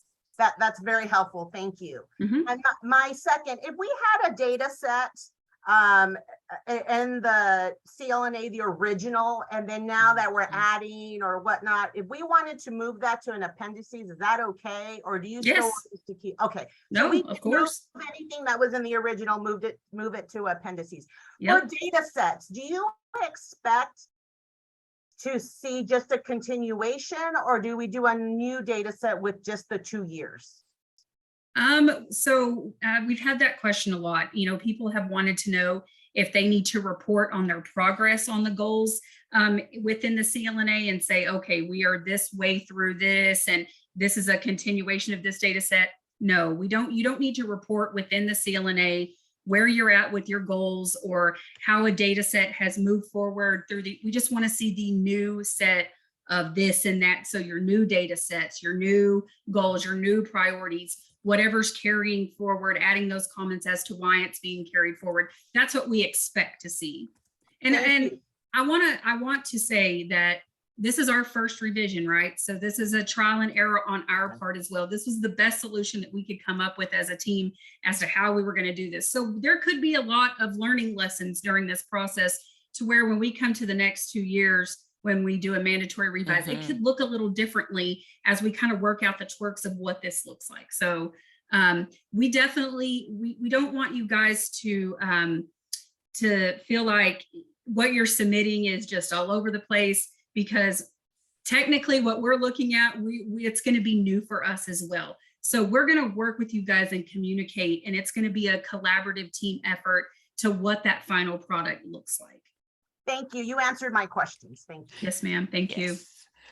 We have Christina Todd again. What time frame do you anticipate for collaboration with our Perkins staff liaison after the June 28th Word submission? Hey, Christina. Great question. That collaboration should start immediately. Once we start receiving those documents, because we know that you all are on a time frame as well to get your Perkins Basic application to us by that July time frame. We're on our own time frames. We don't want to hold on to these documents and not get you timely feedback. So as soon as we start receiving these, you can expect staff to begin to communicate with you. If you feel like you aren't receiving communication from staff in a timely manner, please reach out to your grades advisor and just say, hey, what's the update with the CLNA? Please do not hesitate to reach out to us. As many of you may know, we have lots of priorities going on, lots of competing priorities. Summer is a busy time for Perkins staff with all of the application reviews with the leadership grants, our new RFA grant, with the basic applications coming up. So if you feel like you aren't hearing from us in a timely manner, please do not hesitate to reach out to us. We don't take that personally. It just helps give us a nudge to get on gear and get with you guys. So please feel free just to let us know. And Dr. Perkins, I believe we have just a few follow-ups. It seems as though Jimmy mentioned that I believe students can still get Pell Grants while being part-time. And They then, can, yeah, students don't have to be in 12 academic hours to receive Pell Grants. It's just at a reduced rate if they're below their 12 academic hours. And that's an institutional thing. So you need to talk to your local financial aid offices and things like that to wrap your head around what that looks like. Glennis mentioned that she believes that it could be programmatic or a problem paying students with during clinicals. So I apologize about that. Excuse me. So yeah, it could very well be. You'll want to, that's definitely another local thing that you'll want to be privy to, your accrediting bodies and what that looks like. So you definitely want it, you know, I believe that comment came when we were talking about stipends to students for apprenticeships and internships. Clinicals don't necessarily fall into that. Clinicals are just a normal part of instruction. So you want to make sure that you are, you know, privy to all of those things before you try to start offering funds and stuff. So get with your program, your department chairs and things like that to become informed. Okay, we had another comment come in through Mr. Garcia. He just wants to clarify that we do not report on progress of current CLNA, just include new data sets and new priorities. Is that Anthony, correct? that is correct. You do not need to use this CLNA document to report to us where your current goals are at. And the reason why we don't do that is because we should be seeing that progress in your basic application. You have your PIEPs, you know, you have all of those things. So we don't want to use the CLNA document as a reporting measure where you are telling us where you're at with your current goals. It's basically new data sets, new priorities. If you're moving anything forward, you do need to, like I was mentioning to Angelica, perhaps provide comments, or we may come back and say, hey, why is this goal moving forward? What happened over these last couple of years? And so, yeah, we want to use that document just for the new FY23 CLNA. Okay, we do have a comment in the chat from from Mindy Nobles, but I believe, Dwayne, did you have a comment? No, we covered it. All right. What I'm going to do now is open it up for sorry, questions. Chandra. Sorry, questions, Denise, comments, I see that you're on camera. Do you have a question for us, Denise? Well, we have Samantha and Brenda. Okay. So before we move into the next question, can I come back to a couple of comments in sure. In the chat? Sure. People who know more than we Perkins staff do about financial aid and clinicals have made two good points, and perhaps everyone has read them, but I still want to get them on record. Jimmy Smith believes that students can still get Pell Grant while being part-time. So take that into consideration, Dr. Silva, investigate that. Come back to us with questions if you have them. Glennis Gaines points out that paying students during clinicals can be problematic with programmatic accreditation. So that would certainly need to be signed off on for nursing, health professions by your relevant staff, Dr. Silva. So just get those on record and please move on, Chandra. Okay. Well, Mindy, did you want to go back to your response to Linda Head, or is the chat going to be appropriate? Sure, I'll restate. Okay. I've had a chance to read Linda's question and remarks about the question in more detail. And I'll just go on to say that while we don't want to over dictate what you do in making your local comprehensive needs assessment, I believe we can certainly put together a CLNA template. I think you would need to have the latitude to vary it according to your local needs. However, it may have the benefit of simplifying your jobs. I do understand that a very large college district has a much more complex data synthesizing job than somebody else might, but data is always complex. But such a template might have the benefit of providing guidance to newer staff working on Perkins and maybe doing Clna updates for the first time. I will be candid, we will not be able to work on this until AY23. Summer season is always our busiest time. So I invite Linda and anyone else to follow up with us by email about this topic. And it's something we'll put on the tick list to discuss next year. All right, thank you. We have Samantha, Brenda, Denise. So let's start with Samantha. Hi, can you hear me? Yes, ma'am. Go ahead. Okay, I'm just trying to share my camera, but it's not. Oh, we can see I you don't as know. well. Maybe there's a delay. Okay, No, we great. can see you. Good morning. How are you? Good morning. I'm doing well. Thank you all again. I do appreciate all the Perkins orientations, and I know that it's essentially for newer directors. And in my college, I do have a newer role where I'm supporting all compliance for all of the grants. And so the shifting of those responsibilities may be, spread throughout the department with regards to being the project director for Perkins. But nonetheless, I'm always going to be looking at it because it's super important to, the state of Texas and of course the nation.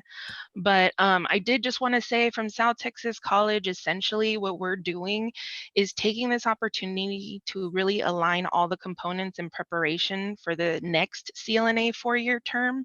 And so what we're doing is we're still going back to looking at FY21 data, just to make sure that with the things that we're doing right now, in 21, in 22 currently are still relevant. So we are kind of going back, but it's essentially to make it completely aligned with what we're going to do for the next round, because we know the last round was really everybody's first time going through it. And so we saw that that was something beneficial.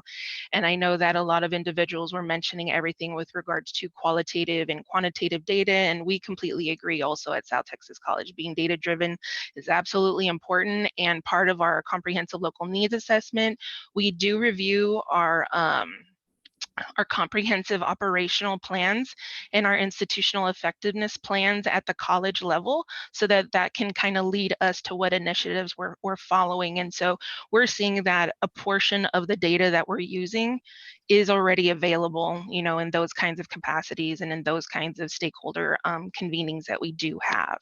But I did want to clarify with regards to the Clna terms. I think, I don't remember what slide it was, and I should have noted that. I apologize. But it said something about the Clna terms for 25 and 26. But I understood that this Clna term is for FY21, 22, 23, and 24. And I just wanted to make sure that that was correct. Because then I understood that in FY24, we were drafting for the new Clna 25, 26, 27, 28. I hope that makes sense. I didn't want to put it in the chat because I know you all wanted us to have that dialogue, but I just wanted to be sure I understood for our And let internal me plan. respond to that while Stephanie goes to the slide. I can say this, we do have a state plan that runs through 2024. Okay. Mhm. We will have to, and we're required to update that on a periodic basis as well. Given that the 2007 authorization, Perkins 4 continued to be funded for many years after it was supposed to have ended, we expect Perkins to continue. We expect Clnas to continue. Even if the act is revised, we expect Clnas to continue. We are looking ahead without there being a firm plan in place for it based on past Perkins programs. So that we expect you ultimately to have to plan for 24, 25, 26 So we're just anticipating the long-term continuation of the CLNA. I think it's going to be a pattern that we maintain over coming years, including it past this 2024 state plan that we have now. So Samantha, I brought up the slide that you're referencing here.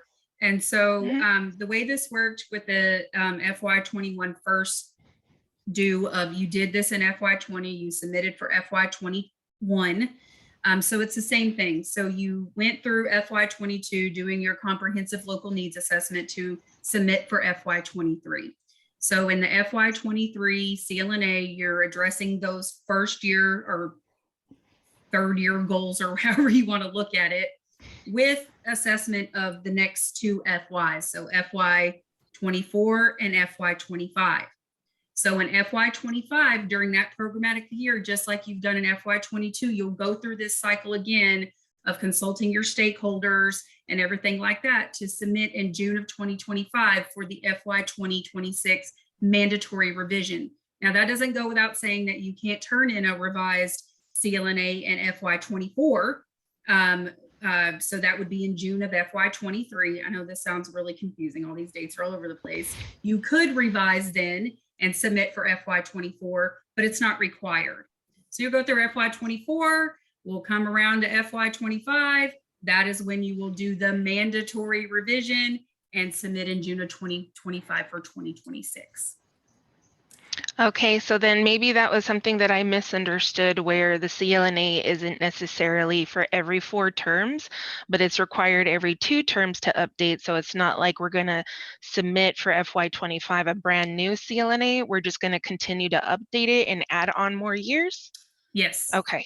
Yeah. And so I guess just having that understanding of that template and what that would look like, because I know then more pages would get added on. So I'm sure that certain goals are going to have to be dropped.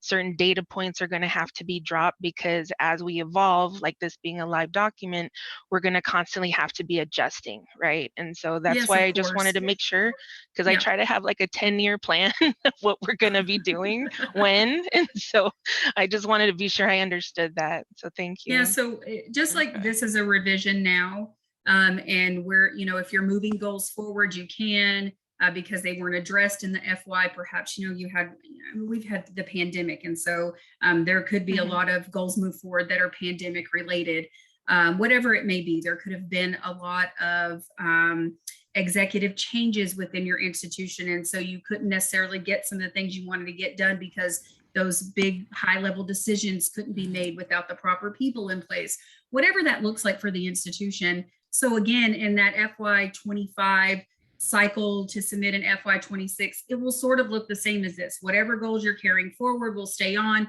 whatever you've done falls off, new data sets, whatever they look like. So it's going to look like this same process. And like I mentioned to Angelica earlier, this is our first time looking at revised CLNAs too. So this might be an opportunity for us to learn and you know, take information from the field and say, hey, we think this might look better than this way. You know, we're always willing to hear you guys out and implement things that you think are better in these practices. So, you know, through this process, the field and the coordinating board might realize that something is more efficient, and we might implement that for the next review. Oh, thank you. That actually makes a lot of sense. So I do appreciate you sharing that. And the last question that I had was based on the evidence-based sections for each of the 6 components.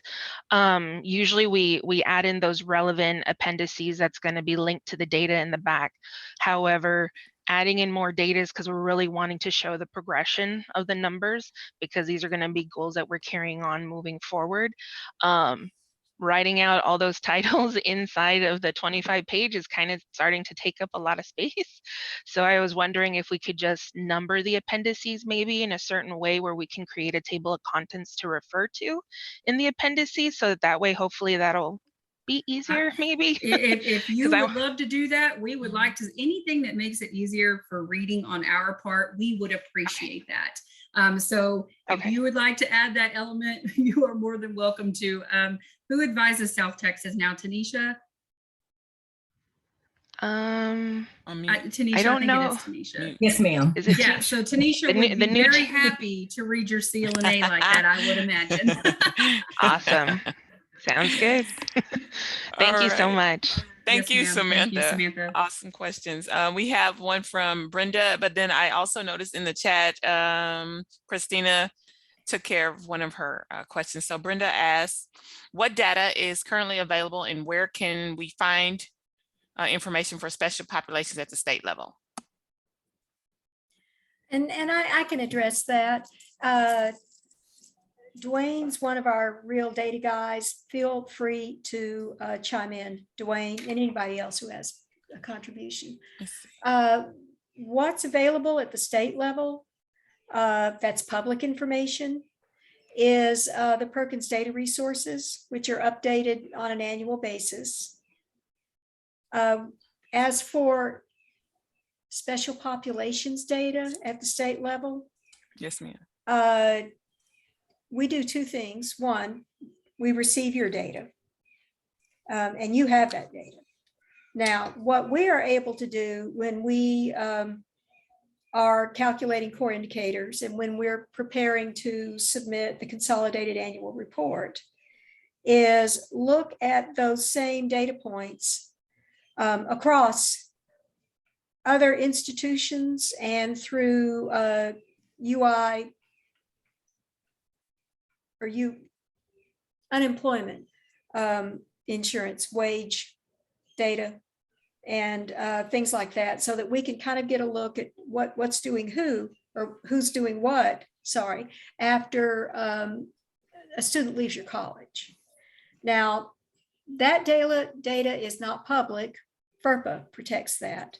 We can compile it and provide aggregate information, disaggregated information at the college level, but we must screen that information to prevent student identification where your numbers are small in a given area. So it can be of limited use, especially if you're a smaller or perhaps even medium institution in some cases. However, what we must do in order to do that, and we did this for the initial CLNA, is do a specific data run, a special data run for each college in the state. Now, since you can't plan for what you can't see, you don't know who went on and transferred into another college or who went on and started, a program at a university or something. Your way of knowing that is through the CB 116 survey for the most part, or the licensure report. Now, what you can't see, you really don't have a good way to plan for. And indeed, all you're really responsible for is what your own college can control. And those requirements and guidelines are cleanly laid forth or set forth through Perkins statute, Perkins programmatic requirements at the state level, such things as that. So Brenda, that's not that much of an answer, but it maybe puts into context the ins and outs and implications of providing state level data. For one thing, it's mostly protected by FERPA, and we have to do a particular and individual run for each college. And for another thing, it's interesting to have, but it won't necessarily help you plan at the local level because it's data you have no control over. Does that help? Does anybody have a follow-up question for that? Okay, got it. Thank you, Brenda. All right. Okay, guys, we don't have any further questions in the chat. And so what I would like to do at this time is just open it up. If anyone has any comments or concerns and they feel comfortable with coming on camera, and we'll be able to assist your questions at that time. Thank you, Chandra, for opening up the floor. If you're a basic grant director on here who feels like you have this CLNA revision wrapped around your head and you've dotted your I's and crossed your T's and you're coming up on a submission to us, feel free to share what that looks like with some of the folks that are here. we want to have that discussion and give you the space to just sort of share what you're doing institutionally. You know, the Perkins team and a lot of our leadership projects, we've gotten into this notion of not reinventing the wheel. So if there are some best practices out there Yes, for other institutions to know about, please come on and share. We'd be happy for you to do that.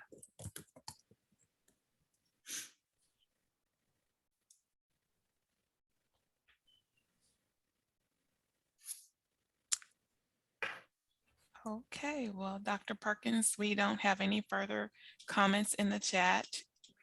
I'm gonna go ahead and mute and turn it over to you. All right, thank you, Chandra, appreciate it.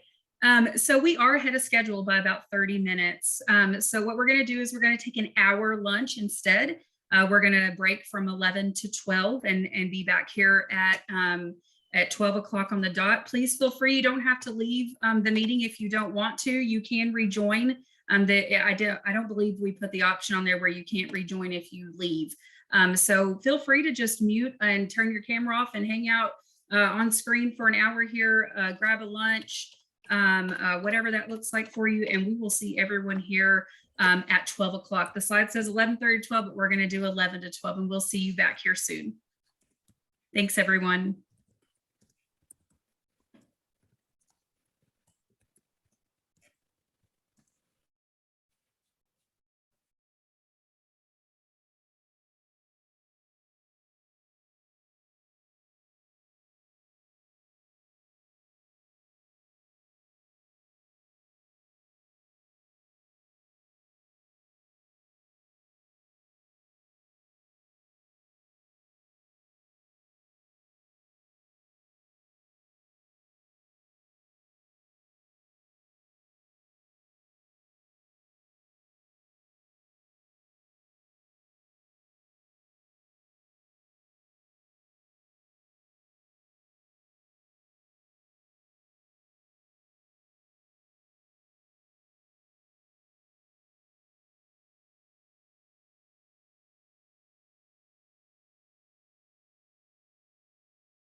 It's all you, Mindy and Tanisha. Thank you very much, Stephanie. We will be doing the usual annual update for the Perkins Basic RFA. I will begin, or Tanisha will begin, sorry, by talking in broad range the forces that drive the updating every year. I will go on to kind of give a broad overview and look at some of the major updates we have. And Tanisha will go from there to look at all the various little specific updates and clarifications. And yes, I will join Stephanie in saying welcome back, everyone. It looks like we have almost everyone back. I appreciate you guys. Took a break and came back. I will go ahead and get started. If you'll advance the slide, Tanisha. Absolutely. Thank you, Mindy. And I hope you guys enjoyed your extended lunch. So FY23 Perkins Basic RFA has new and or modified language from previous year's RFA.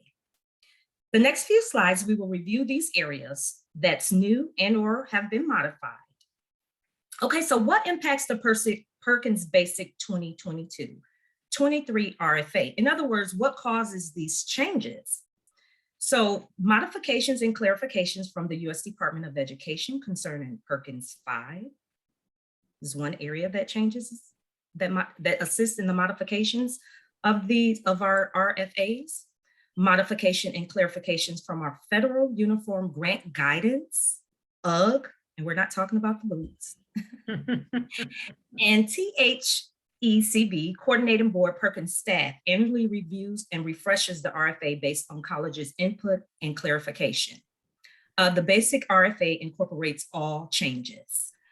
Your input for this RFA is very important. That's why we take it upon ourselves to seek your knowledge and understanding. Next slide, please. And as we move over here, I'm going to reemphasize a good point Tanisha just made. We hear questions from colleges every year, and we also make observations on our own that language in the RFA may not be as clear as we thought it was. Many of our updates to specific sections are clarifications to make meanings more clear. But before we go on to major updates and clarification and refreshing updates, let me start here with just a 30,000-foot overview of the RFA. I threw the slide in here mainly for people who are newer to Perkins. The RFA is a great big long legal document in essence. I just wanted to throw this in to point out to you that it is essentially a section by section set of instructions and legal notices that you can use as it is useful to you. This is the overall structure, organization of the RFA. And I've also thrown in down here references in the appendices that we have in this year's orientation. So just to hope that's useful to you, and go on to the next slide. Let me talk about major updates to the RFA this year. Driven by changes, what's relevant for this year. I'll begin with section 1.3, synopsis of the program. We've updated that section to make reference to the specific goals of our new strategic plan for higher education, building a talent strong Texas. Perkins doesn't advance all goals. For example, Perkins grants aren't research grants, but they do address completion, and that one is emphasized. We'll go with section 1.9. Stephanie Perkins will serve as this year's RFA point of contact. This is a change from all past years when Mindy Nobles has served as this contact. Stephanie will do a very good job in this, and you are in good hands with her.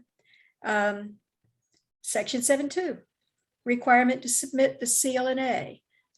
We fairly well rubbed that into your faces during this orientation today, but it's that second year, and so we've included requirements and instructions in the RFA.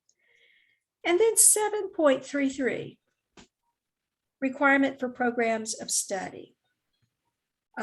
We say down here this is a new emphasis, and it is because the requirement to include one secondary, post-secondary articulated CTE program is not new to Perkins. It receives renewed emphasis in Perkins 5, and we have not emphasized it to you to date, but we will do that beginning this year. And I'll go on to, let's go on to the next slide. Let me show you the statutory basis for that. This is section 3.41, I guess you could say, of the Perkins Act. This is a definition of program of study. It specifies that this is academic and career and technical content at the secondary and post-secondary level. That's for the first time, Perkins has a definition of program of study in it. And it does include that it is secondary and post-secondary. And you're generally familiar with this language and challenging academic standards, academic and technical knowledge and skills, aligned to the needs of industries, progresses in specificity, starts out general at the initial courses and goes on to become more specific, multiple entry and exit points, stacked credentials, and culminates in the recognition and the attainment of a recognized post-secondary credential. There we go. I'll slow down a little and go on to the next slide, please. The Perkins Act also, and this is what is not new. We've had this for a while, but it's newly emphasized. It requires that in your local application narrative, you include information on CTE course offerings and activities that you'll be providing with funds under this grant or supporting with funds under this grant, which shall include not less than one program of study. And of course, that was defined on the slide before. Now, what sort of credential does it need to be? It may be a Cert 1, it may be an applied associate degree. It may be a Cert 2. Does it need to be earned in high school? It certainly does not. However, it should be started in high school with post-secondary credit and dual credit. And it should, at the very least, allow a student to continue without loss of credit into the secondary program or post-secondary program. So what if you don't have a fully developed program that you articulate with a high school in your district? Tell us that. Tell us that you'll develop one, and tell us any plans you have underway for developing that. We recognize that we may have colleges out there that don't have a full CTE credential articulated. So please let us know if you don't, and let us know how you're going to develop one. And let's go on to the next slide. And Tanisha, updates and clarifications. Thank you, Mindy. So here are some more. Let's continue on with updates and clarifications of the RFA. So section 4, the application process. This is just a friendly reminder. The cover page and certification documents may be signed hard copy or electronically. Section 7.2, CLA reminder. Updates are required for FY23. Data study and stakeholder consultations required.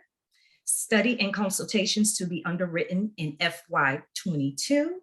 And this information, this training webinar, they are all available on our Coordinating Perkins page. Next slide. Section 7.5.3.1, and this is requesting cost items under Schedule B. This is an update within the RFA. Schedule B and Schedule F line items for the same event must have the same grant activity assigned. Friendly reminder, must have the same grant activity assigned.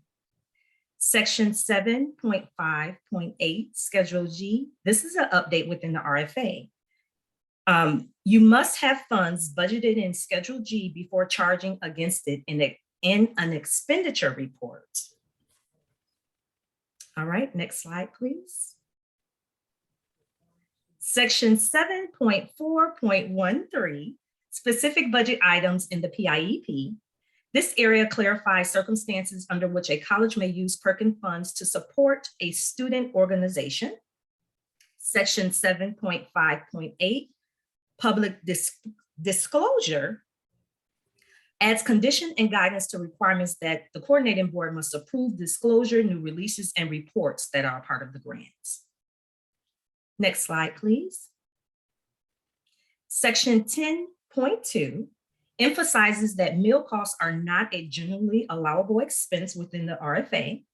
And it also refers to the College Appendix L grant cost guidelines for food and beverage costs.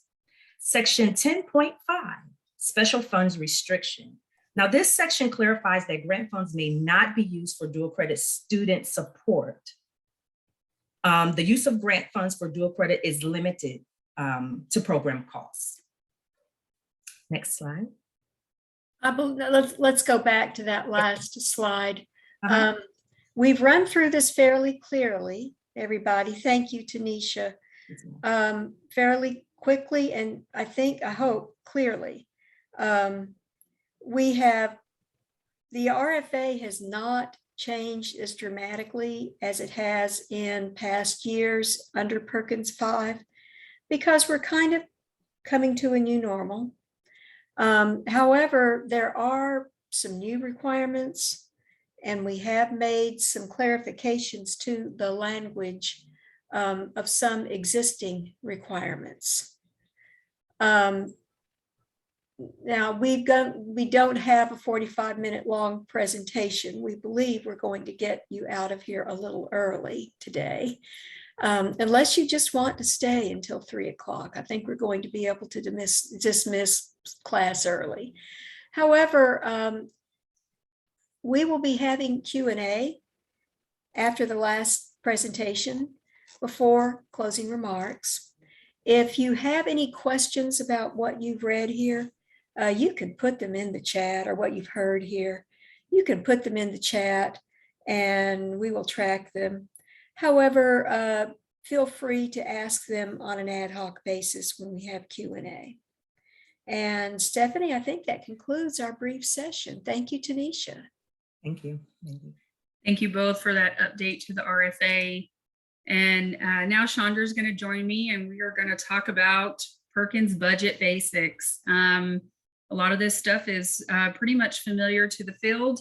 There are some new emphases here. So Chandra and I are going to report out on that and just kind of give some friendly reminders here and things to keep in mind.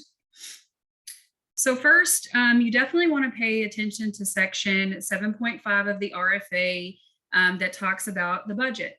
And it stipulates these few things to make sure that you are identifying prioritized FY23 CLNA goals, includes but are not limited to cost identified in the performance improvement and evaluation plan. So you're going to identify those in the PIEP along with your budget items. You want to make sure that your budget items are consistent with goals and objectives of Perkins 5. And you also want to make sure that it meets applicable rules and laws, including the allowable cost principles in the applicable UGG, complies with requirements for the uses of funds in Appendix K, the Perkins cost guidelines, which are found in Appendix L, and of course, keeping in mind supplementing versus supplanting situations which are laid out in Appendix M. And also you want to make sure that your budgeted items can be expended within the federal funding period, which most of you are aware of is from that September 1 start date to your end date of August 31 in 2023. So we decided to do a tag team effect with you guys to remove the monotony. What I would like to say, certainly, I am new to learning about this. And so I know this meeting is geared towards all the new directors, but I'm learning quite a bit also, especially when it comes to what's allowed and what's not allowed. So when you're talking about your budget and CLNA findings, colleges must budget for CLNA student performance and special population goals to remedy the gaps identified in the CLNA. And you can also prioritize goals based upon your local needs. But again, colleges do not need to budget for every FY23 goal in the CLNA. that's really important. Not all budgeted items or budgeted expenditures need to be targeted on a specific CLNA goal. For example, standard components of every Perkins program, such as keeping CTA programs current, may appear without specific reference to the CLNA goal. So special populations expenditures, we get a lot of good questions about this from the field. And so we just wanted to make sure that we're reinforcing here what's allowable. So we definitely want to make sure with this new emphasis in Perkins 5 around equity and access, that you are budgeting items that can be spent on mitigating and or removing barriers to participation for CTE students who identify as one of those special populations categories. I'll have to highlight here, you may hear from the field, the unique and special circumstances that comes out of our leadership grant held by Temple College. If you haven't had the opportunity to look at those resources, they do live out on the THECB page. They have a special populations area on the THECB webpage, and there are some really great resources out there regarding special populations. And I bring that up because institutions need to know that you don't necessarily have to call students special populations. They can be called locally what you wish to call them. This is where this unique and special circumstances come from. Because typically students have issues with self-identifying in this area. So there are some unique or thoughtful ways to think about that, and that's where those resources are geared towards. So all expenditures must be instruction related, and we've brought that up a couple of times here. So you have to remember that anything that you purchase with Perkins funds as far as supplies, cost for access, direct costs for participating in classes have to be instruction related. And these things can be in the form of textbooks, uniforms, tools, open educational resources, technology, software licenses, testing vouchers, of course, the longstanding help of transportation and childcare, tuition, support staff like advisors, career navigators. If you do have staff that you're putting on budget in Schedule A, that have the activity title of special populations, you'll want to include in those descriptions that those individuals are working with special populations only, and that needs to be tracked through time and effort. We'll go into a little more detail about some of those items as we progress through this presentation. All right, so budget schedule, Schedule A, B, C, D. I don't think we put E in here, and then F, we're going to talk about just a little bit briefly. Schedule A, salaries and fringe benefits, the RFA 7.5.2, all Perkins funded employees listed here. That means you want to make sure that you include the time spent on the grant and the description of duties. Schedule B, all in and out of state travel. Registration fees go under Schedule F, of course. Virtual conferences go under F as well. Student travel is also a Schedule F item. Schedule C, outlay equipment, RFA 7.5.4. Yeah. All capital items, 1 unit or multiple parts that comprise of 1 unit over 5,000. If your college has a more stringent capitalization policy, you must notify the coordinating board. So just let us know if your college has something that's much more stringent and more detailed than what we require. Okay. Yes, ma'am. And just to sort of highlight that, you know, the $5,000 threshold requirement is set forth in uniform grant guidance, and colleges can have more stringent policies around that. And so if your capitalization threshold is less than that, say it's $3,000, or you capitalize things such as software, because typically software is something that lives on Schedule F, because another component of capitalization is a useful life of a year or more, and software isn't considered to have a useful life of a year or more because of the necessary upgrades to software. So we typically ask for institutions to put it on Schedule F, but if you do capitalize software that's over 5,000, we need to have that on file so that we're not asking questions in your budget regarding that and why it's placed on Schedule C. So Schedules D, F, and G. Of course, Schedule E is not included on the basic grants because that's subrecipients, and that is an unallowable item for the basic grants. Subrecipients come in the leadership grants. Schedule D is where consultants and your service contracts live. You can find this in 7.5.5 of the RFA. It's important to remember that on Schedule D, you don't want to have vendors here.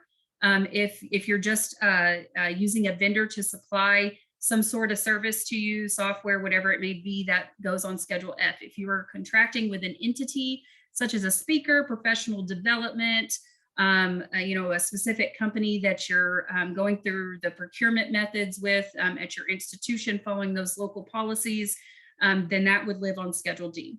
Schedule F is sort of what we call our dump, if you will. So Schedule F is the hugest schedule of our budgets. We will explain more about unit cost breakouts here, but this is where all your operating expenses live, your services, books, student support, student travel, conference registrations, all of those things like that you will find here on Schedule F. Uncapitalized equipment, things to upgrade your curriculum. Schedule G is administrative cost or your indirect costs. That's in the RFA section 7.5.8. This is where you are allowed to budget no more than 5% of your total allocation towards payment towards administrative costs. Okay, so formatting budget lines. Bundling conference registration, line item savings, overages, supplies, or marketing outreach into one line item is certainly permitted. You guys can do that. Marketing supplies, consumables, budgeting over 4,000, new threshold for FY22 must have a unit cost breakout of said amount. And then this can be found in section 7.57 of the RFA. And then for student support costs, budgeted over $15,000, the new threshold in FY22 must have a unit cost breakout amount over, I'm gonna let Dr. Perkins fill that in. This can also be found in section 7.57 of the RFA. You know, we to discuss this here because this is a huge reopening issue for budgets because there's not a unit cost breakout. So say for instance, you have textbooks as a support as a line item at $30,000. We need to know in an estimated range how many textbooks at what amount, or how many students will be supported at what amount. So that's what we mean by unit cost breakout. And the same thing is for consumables. If you have several items and the total amount is $7,000, we need to know how much one unit of that costs. One barber chair, one whatever it may be at whatever cost. So keep that in mind when you're doing your budgets, especially on Schedule F. That is a huge reopening issue that we do have. And then also make sure that when you put that down, you indicate for what program it's for specifically, because a lot of times we have those items put on there, but it's not attached to any specific program. So. Yes, ma'am. So grant activity titles. This is also another thing that needs to be paid attention to when you're putting your budgets together. So you want to make sure that you're using the correct activity title for each line item of your budget. You can find grant activity titles and further descriptions of those titles in section 7.5.1 of the RFA. One thing that we do want to point out here, and on the next slide, we kind of expound upon it, is the other category. So if you have items that don't fit closely with one of these items, then that is where other becomes sort of the use there. We don't see one-stop centers used as much in the past as we have now, but it definitely is an option if you feel like that's applicable to your budget line. Continuation with grant activity titles. The other grant activity title is intended for costs not fitting neatly into other categories. The use of special population grant activities shall only be used when the person's activity, equipment, or et cetera will only be utilized by special population students. I want to make sure you keep that in mind. And then the instructional equipment grant activity title should only be used on Schedule C. Yes, and just to highlight some of those components. So we want to make sure that when it comes to special populations and when that grant activity title is used, you want to make sure that in the description, it is explicitly said there that whatever resource that is, it is for special population students only. That is another reason why we reopen. It has to be there in that description of the budget item for auditing purposes and the like, to show that that specific item is used for special populations, especially when it comes to student supports, since student supports can only be utilized for students who identify in one of those special population categories. And then the use of instructional equipment. If you are seeing the instructional equipment category in a different schedule, say Schedule F, you are experiencing a glitch in the portal. It should not be an option. If you look at your CB 320, it is grayed out on all schedules except for Schedule C. So something wonky is going on in the portal. Please let your grant advisor know. We can try to walk you through some technical assistance. So you shouldn't be choosing that on Schedule C. Now, we do like for you to mark everything in Schedule C as instructional equipment. It is a quick way for us to identify your capitalized equipment. We do have some colleges who elect to use upgraded curriculum or other in Schedule C. So if you do that, please plan to be prepared to be asked by your grant advisor why you're using that category there, because we would really like to see instructional equipment used here in that category. So in Schedule C. So please just keep those in mind as you're putting together your budgets. So just some miscellaneous items to remember. Schedule C cannot exceed its budget amount on expenditure reports. So Schedule C is that one schedule that requires a formal amendment to be done in the portal to increase or decrease. So moving funds to it, moving funds from it, making changes, anything of that nature has to come by way of a formal amendment. We will not take any requests via an email notification simply because it is capitalized equipment. Schedules A through F, excluding C, can be changed through email notification to your coordinating board Perkins designated grant advisor if those changes do not cumulatively exceed the allocated total amount of the grant by 10%. So in the RFA, you will find those things. I believe it's in Appendix H. You can follow those requirements, whether you can do an email notification or if you need to do a formal amendment in the portal. Also, colleges shall not report an amount on expenditure reports if a budget has a $0 amount. This was already sort of brought up in the RFA unpacking, because we typically see this on Schedule G, where we have institutions who might not budget for Schedule G up front because they're not really sure what their administrative costs are going to be. And then we get to the end of the grant year on final expenditure reports and there's a budget amount there, but there's a $0 line there. So you want to make sure that by our amendment deadline of July 1 of the grant year, that you get in an amendment or send an email notification to your grant advisor adding funds to your Schedule G so that you can report expenditures against that at the end of the year if that's the route that you choose to take. And also, we just kind of wanted to highlight here that as you're budgeting your FY23 application, budget for a face-to-face Perkins orientation. We hope to invite everyone to our new location in downtown Austin, which is in the Capitol Mall, in June of next year for a face-to-face option. So we haven't seen Perkins Basic Orientation in budgets for a while now because we've been in this virtual world because of the pandemic, but we do hope to invite folks to our downtown location as we get moved there in September. So please look for that when you're budgeting. Okay, so we're going to move over to the RFA Appendix L, and this is what your time and effort is going to be under. Certifications for 100% of full-time employees are no longer allowed. Time and effort must be documented, specific time on task in detail, like the activity, what was happening, what time for FTE Perkins funded. Grant employees must show that time on task is CTE related for allowability. Additionally, grant employees' recorded effort must align with Schedule A, listed and approved job duties. Certification statements in lieu of time and effort reports are not allowable. So you have to be as detailed as possible in this section. Thank you, Chandra. So travel cost, this also is in the RFA Appendix L. And these are just some highlights and things we want you to be mindful of when you are putting together your travel and if things are allowable. Employees may be reimbursed at the per diem rates or for actual costs not to exceed the per diem rates.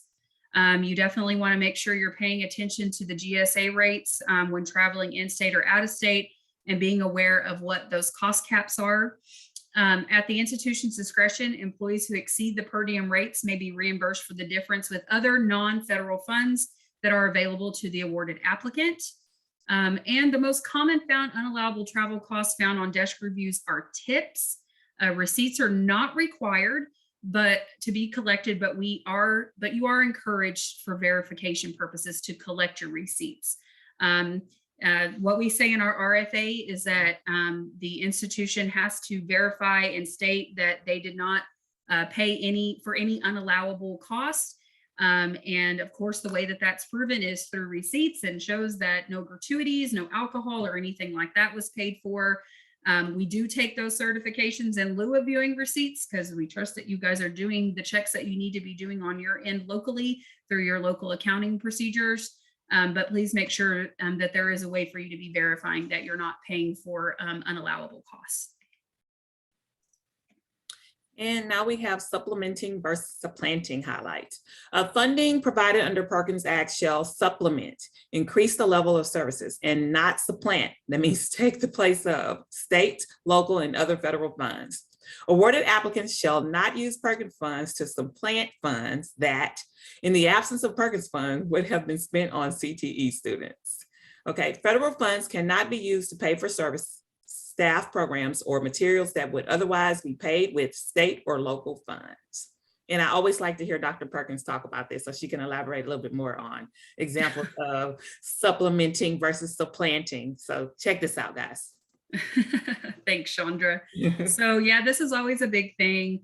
And it's especially become an important thing with a lot of grants that are sort of, these pandemic related grants that are out there. We want to make sure we're not double dipping. We want to make sure that we're not putting activities on one grant and then trying to move it back to the next, or picking it up on local funds for sustainability purposes. And then local funds are depleted for that area and you no longer have the means to pay for it locally.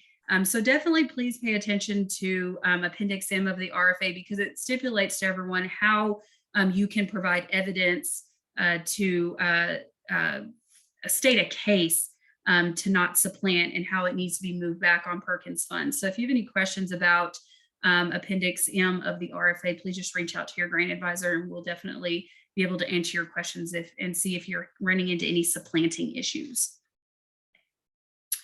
Mindy, if you want to come on video, we are ahead of schedule and I have a break scheduled for us for 10 minutes. I think we should just keep moving forward if that's okay with you, or would you like to take a break? I don't feel we need a break. We are far ahead of schedule. I think we can just go ahead and proceed to the next section. Great, that's awesome.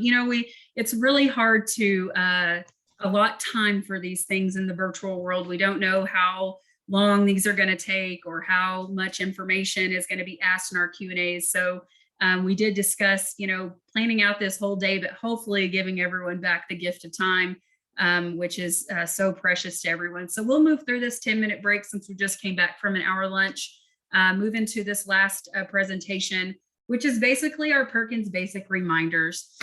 These things here are just highlights of things that we want folks to remember when they're developing their applications, when they're thinking about reopenings, when they're doing amendments, just different things that kind of come to light over the program year to try to help any new folks who are in Perkins sort of be mindful of these things.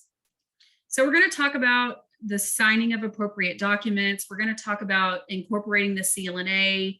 We're going to talk about the PIEP and amendments in the budget. So one way to make sure that you do not get any delays in no-gut issuance is to make sure that you get your certified documents to us by the deadline. That'll be your cover page, your FAFATA, your lobbying disclosure, and your ADA compliance form. All of those things need to be submitted to the Perkins email address by July 22nd. We do have a new time frame in this year's RFA. Typically, things would be due at 5:00 p.m. and we've now changed that to 11:30 to try to allow for flexibility for folks. That is also for the application the due date for these certification forms, all of that stuff, the inquiry date, all of those things have moved to an 11/30 timeframe. And then I list the appendices here of where you can find your certification documents that have to be submitted. You want to make sure that you're incorporating the CLNA into the components of the basic application. We will reopen an application if there are no CLNA references there. You want to make sure that it's in the local application as you develop the narrative. And as you formulate your activities, goals, and targets for FY23 and the PIEP, you want to make sure that CLNA gaps and priorities are incorporated where applicable. And then also where applicable in the CLNA, there should be CLNA references in budget lines that match the gaps identified in the CLNA and places referenced in the PIEP. And please remember that at a minimum, it has to be for student performance and access and equity for special population students. So that's the minimum requirement. We do have folks that reference the CLNA quite frequently in their basic application throughout the PIEP and on their budget lines.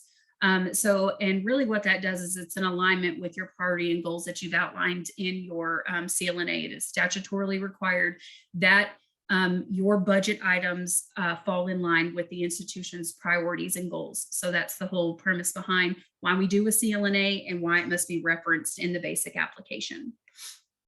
I also want to touch here sort of on some of the, in the local application, some of the formatting guidelines that we kind of put forth and ways that your application could be reopened.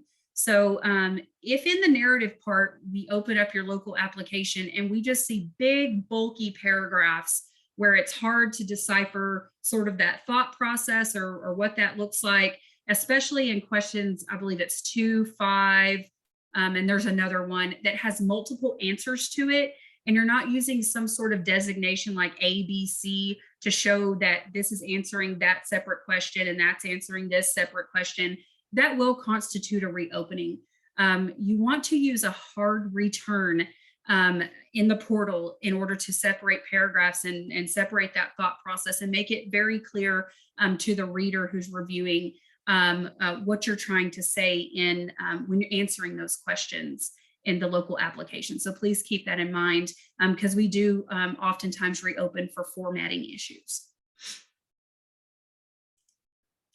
Next is the performance improvement and evaluation plan. And one of those formatting things that we like to include here is to make sure that activities and strategies that extend the full length of the grant period have divided sub-activities or sub-strategies that show the incremental progress of completing that larger activity or strategy. So you might say you're putting an activity in 1P1 and you have a goal that is from September 1 to August 31st. If that is all you have, you will receive a reopening email and you'll be asked to separate that strategy into different sub-strategies to show incremental progress. So you might have that first goal and then you might have a 1A and a 1B. 1A is the fall semester, 9-1 to 12, whatever. And then you might have a B category that's the spring semester. You might even have a C category that's the summer semester. You just want to, we want to be able to see what that incremental progress looks like as we go through the grant year. Instead of you reporting on this one overall goal, we want to see what that looks like incrementally, what you're doing through the different parts of the grant year to reach that overall goal. So please keep that in mind. In the PIEP, you want to make sure that you're developing a performance improvement plan that identifies the Perkins funded CT programs, activities, and specific budget items that will play a significant role in improving your performance on each core indicator and address prioritized FY, and that's supposed to say 2023 CLNA goals. The plan shall at a minimum address goals identified in the CLNA student performance and access and equity section.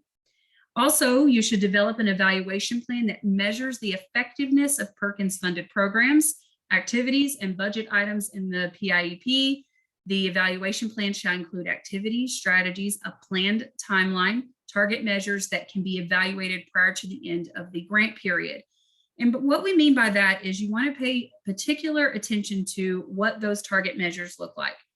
A goal is, if you're going to purchase, say, a welding table, and your target measure is that the table is installed and students are using it, that's not really a measurable goal.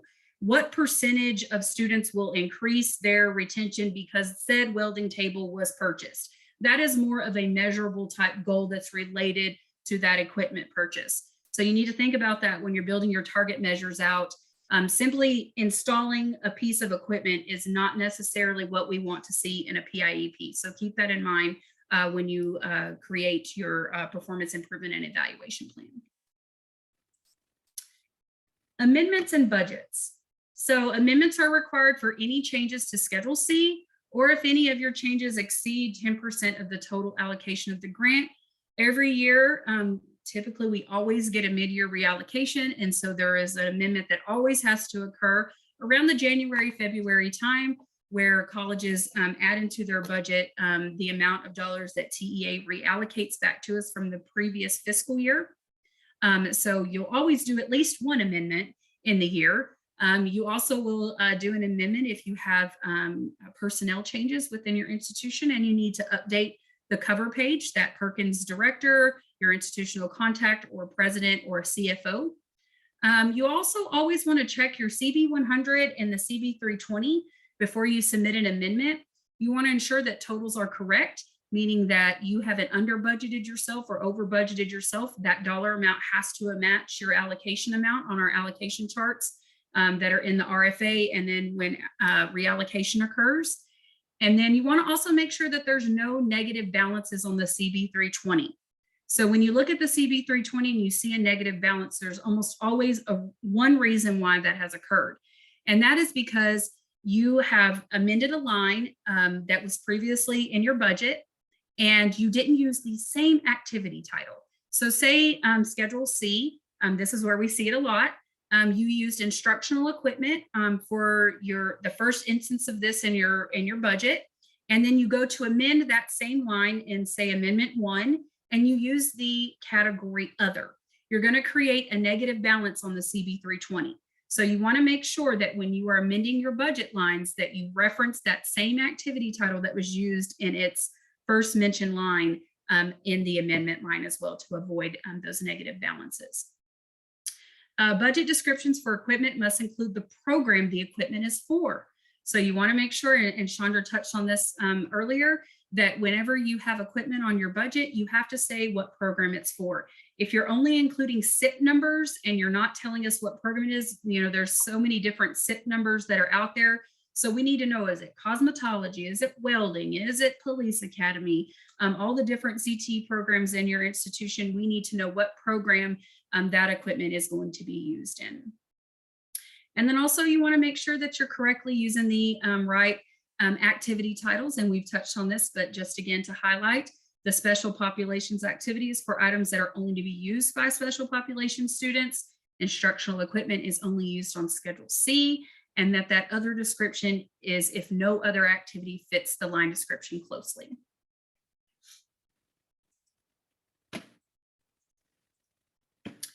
And last, we kind of want to close out here with sort of some things that most of you are sort of familiar with already, but that we are currently having some elevated issues with, and that's portal glitches. So just to highlight some things that most of you may be already aware of, you want to make sure that when you are in the portal at any times, developing your application, doing an amendment, that you don't have more than one session open while making changes.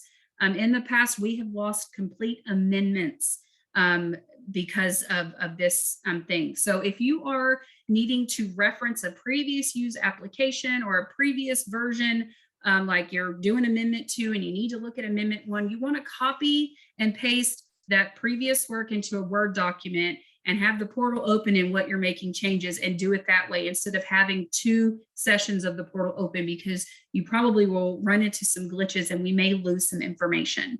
As of right now, which we're currently in the middle of trying to get fixed, it was a large fix. Google Chrome and Microsoft Edge had updates within its programming that is causing the portal to not have those top level menu buttons that are needed. For instance, if you are in your application and you need to go back out to your list of documents, there used to be a back to main menu button. And that right now in Chrome and Edge is not there. And you don't want to use the browser back button because you could lose information that you saved. So as of right now, and until we send an email out regarding this fix, the best browsers to use are Firefox and Internet Explorer. We are aware Internet Explorer is very dated and is soon to go away because Edge is pretty much taken over Internet Explorer, but right now it's working. That's what I've been using is Internet Explorer. So make sure that you are using one of those two browsers as of right now. As soon as we get updates on when Chrome and Edge are fixed with those navigation issues, then we'll definitely send a notice out to the field and let everyone know. As I mentioned, don't use the browser back button. You could lose information. You always want to be using those top level menu items that you see in the portal in order to navigate yourself around your grant within there. And also, if you are getting any error 504 or 404 or anything like that upon submission, or when you're trying to move to a next page, please contact your grant advisor and we can help troubleshoot that. Typically, it is some weird syntax error, and our portal manager knows how to identify these very quickly. I know last year it was like semicolon class. For some reason, that type of syntax was causing portal glitches. We know that our portal is very antiquated and sometimes it is not as user-friendly as we would want it to be, but it is what we have at this point as our resource to do this. So we just make do with what we have and try to work through these glitches. So right now we're going to move into our final Q&A. So I'll ask all coordinating board staff to join us on screen. And so you've just heard 3 presentations. You heard unpacking RFA, you heard about budget basics, and then we've talked about some common areas to sort of watch out for reopenings and things of that nature. So we want to ask folks to please feel free to ask questions. And if you'd like to join us on camera and unmute, you're more than welcome to do that. We'd like to have a great discussion here regarding these things. Chandra should have been watching that chat, so she'll join us on here and sort of ask the questions that came in the chat, and we'll go from there.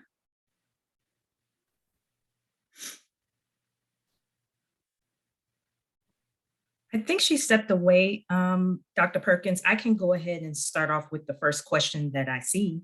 Sure, go ahead. Okay, Miss Maricela Olivia, you have used the term, and she's referring to you, Stephanie, you have used the term reopen several times. It sounds like a bad thing. What does this mean? That you send back a submitted application for revisions? Maricela, if you want to add on to what I just read, feel free to, or Dr. Perkins, feel free to answer. So yeah, feel free to join us in here if you want to kind of add to that, but I'll kind of start answering your question as you join us. So yes, we use the term reopening a lot. And what that means is that while going through your local application, while going through your PIEP, your budget lines, something does not match what we're asking you to do via the RFA, because we try to be very consistent with our RFA across all 54 colleges. And so it's not that we're trying to pick on anyone in particular. I can say there was probably one grant cycle where all 54 may have been reopened, and it's just what happens. This is a large application. We ask you guys to put a lot into the local application and then your PIEPs and your budgets. So what happens is if we do realize something within that is not following the RFA requirements, we disapprove your application or your amendment or whatever that is in the portal, and you receive a reopening email. Once you receive that reopening email, you receive correspondence from your grant advisor of what exactly was the document reopened for. We try to be very clear in those correspondence so that these things don't take a lot of time. One of the things that we strive to do is to be timely with our correspondence, timely with our approvals.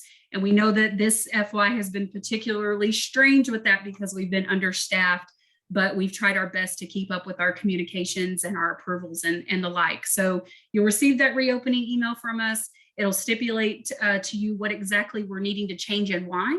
And we sometimes there will be RFA references so that you are informed that we're not just telling you to change this because that's just what we feel like telling you to do. We actually have reasons that we're doing this for consistency purposes. And then you'll go back in the portal, that document shows up as in progress. You fix those changes, you resubmit, and it goes back through the approval process. That answers my question. Thank you.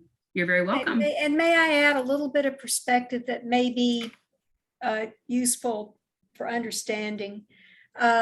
Perkins Basic or formula grants are not competitive, of course. The Perkins statute requires that post-secondary funds be distributed to all eligible colleges based on a formula of Pell CTE recipients to total CTE students. So these are formula grants. Reopening should be considered more of a process notification than a you did something wrong notification, because our job is to make sure that you don't get caught on audit, or that we don't get caught on audit with errors in your application that should have been identified and remedied. That's really all it is. We're acting on your behalf, and we're acting on behalf of the state's Perkins program. Now, errors, yes, that implies you did something wrong, but often it implies that you did something perfectly well-intentioned, and we need for nobody intentionally, put something not allowable into a Perkins budget. Sometimes we have to guide and clarify on those things. So don't look at a reopening in any punitive way at all. It's just process. When we approve an application, we're approving a fully allowable and complete application, and you're good to go. Thank you, Mindy and Stephanie. The next question is from Christina Todd. Can you please give more guidance on how to plan measurable goals for Perkins funded items like equipment when the impact may not happen within the grant year? For example, if we purchase a piece of equipment used in first year courses, its impact on whether students find employment may not happen until the following year. Christina, if you are available to add on to your question, feel free. If not, take it away. Okay, Sure. let me respond to that. Oh, Christina, please add. Oh, Hi. I was just going to mention, we've had this question before, because sometimes in Perkins, we're building things based on data from last year. We're working on projects and plans and goals this year, and we're planning things, or some of those pieces are impacting students' successes in future years, especially for those students that do not matriculate in a standard 2-year format through an Associate of Applied Science. Sure. But we appreciate whatever guidance you have. You bet. I understand completely. You're looking at progress across years, and things contribute to that progress overall year by year. And we have a 1-year grant. Everything must be documented and accomplished within that 1 year. So let me just come back to the core indicators themselves. Well, no, before I go there, let me go to a basic point. I'm sure you know that you don't have to include all the equipment you buy, all the capital equipment, say, as a specific budget item in your program improvement and evaluation plan. A fundamental purpose of Perkins is to keep CTE programs current so that students can, matriculate into the workforce ready to go, at least at the entry level. So it's understood that you're going to buy equipment. You must attend to the other part of statutory Perkins requirements, but you don't have to tell anyone. You don't have to tell us that you're buying all this equipment and then tell us how it fits into core indicator attainment. We've had to answer that question in the past. This is just a general announcement to everybody. Now, if you do have an equipment purchase that you are making as part of a plan or an activity or a program that will impact the core indicator, and you intend to be working on that core indicator through that activity, certainly list the equipment. Now, so you're intending for it to have a multi-year impact. You've got students you're buying it for now who won't graduate from the program until year after next. You've got a multi-year effort here. I'm going to say this, and I haven't discussed this with staff, but I believe that what I say is a productive response. If your first year is the purchase of the equipment, you probably want to see some interim results once it's in the classroom, and you must use it in the classroom within that program year. Must be received, installed, and put to instructional use during the program year. You may simply make the initial goal for that initial use. Now, if you intend to use it across years, you may indicate that you're starting it this year for a multi-year project, and this year you are seeing that it will be received, installed, and used in the classroom for this year, and it will be a multi-year project to see full outcomes on it. Okay, so basically you've got two choices there. Highly recommend that you state how you will use it this year once it's installed in the classroom. You will have students use the equipment and finish a semester. How do you want to see them perform?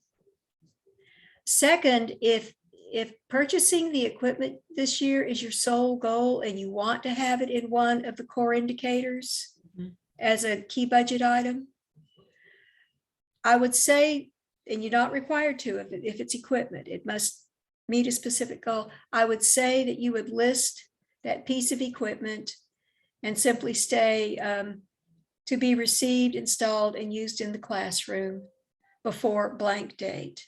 Now, we've encouraged colleges to get away from that. We want to see outcomes directly related to the core indicator, but that would be a secondary, goal that could be considered measurable with one item, installed by this date. Comments from anybody else? No, I agree. I just want, and this might be a really good time to highlight sort of, you know, in the RFA, we used to stipulate that capital expenditures had to be on a PO by April 30, and now it's just a recommendation. It's a strong recommendation because oftentimes what we see is folks who submit an amendment before that July 1 deadline, they have changes to capital equipment or they have funds left over from whatever and they can purchase a big piece of equipment. We've definitely seen an issue with this in the pandemic with the supply chain and demand issues that are out there. So they get into the July timeframe, they try to purchase this. They can't get it until like middle of August, and then they can't get it installed in time. And so you need to be really careful with that because you don't want it to look like a last ditch effort to expend funds. You also need to prove that your equipment was installed and in place and in use within the program year with an applicable amount of time. Another question that we often get around this is if it is procured after the April 31 date, if that's allowable. Well, the federal funding period stops on August 31st. Now your expenditure report, your final expenditure report is not due until September 30, but those activities have to be completed before that August 31st deadline. So you have to keep that in mind if you're doing these last minute amendments around capital purchases or whatever it looks like, where you may run into some issues with getting those items, installing them, and getting them in use. Thank you, Stephanie. And let me just elaborate on that a tiny bit. Supply chain issues, it affects me on the level of I can't get cat food. Okay. So there are micro and macro issues like you deal with, but it's been a real problem. If you literally find yourself unable to procure the equipment, let it go unexpended this year. Reallocation funds of this year's money will be coming next year. You may budget for it. You may say, your final report may just say supply chain problems, could not receive equipment. And then you're perfectly free to budget for it again. We have a hard deadline on which we must close out each year's formula grants. And unfortunately, that is your deadline too. And you must purchase by 8/31, invoice before we close out, invoice by the due date, September 30. And if you can't do that, you just need not to purchase the equipment. I want to come back to Christina's original question. Were we fully responsive, Christina?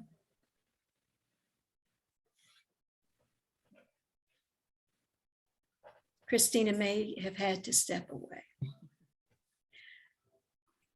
Okay. Next question. Okay. Tina G wants to know, when will the recording of this orientation be available? So I try to work very diligently after we end this session to get our presentation accessible for our website and to get our video uploaded to YouTube. So I always say that give me a few days. So I'm hoping by midweek next week, I'll have everything posted for everyone. Thank you. Samantha Yu, she has a question. She says she recalls there was a mention of monthly discussion meetings with the coordinating board staff. Are colleges invited to those sessions? And if so, are only the presidents receiving that correspondence? Samantha, if you want to expound on your question, feel free to. I think I know what she's referring to. So Dr. Jackson mentioned our kind of the roadshow talking sessions that our upper level executive staff are currently doing with colleges around the state. And as of right now, Samantha, that is a higher level type conversation with presidents.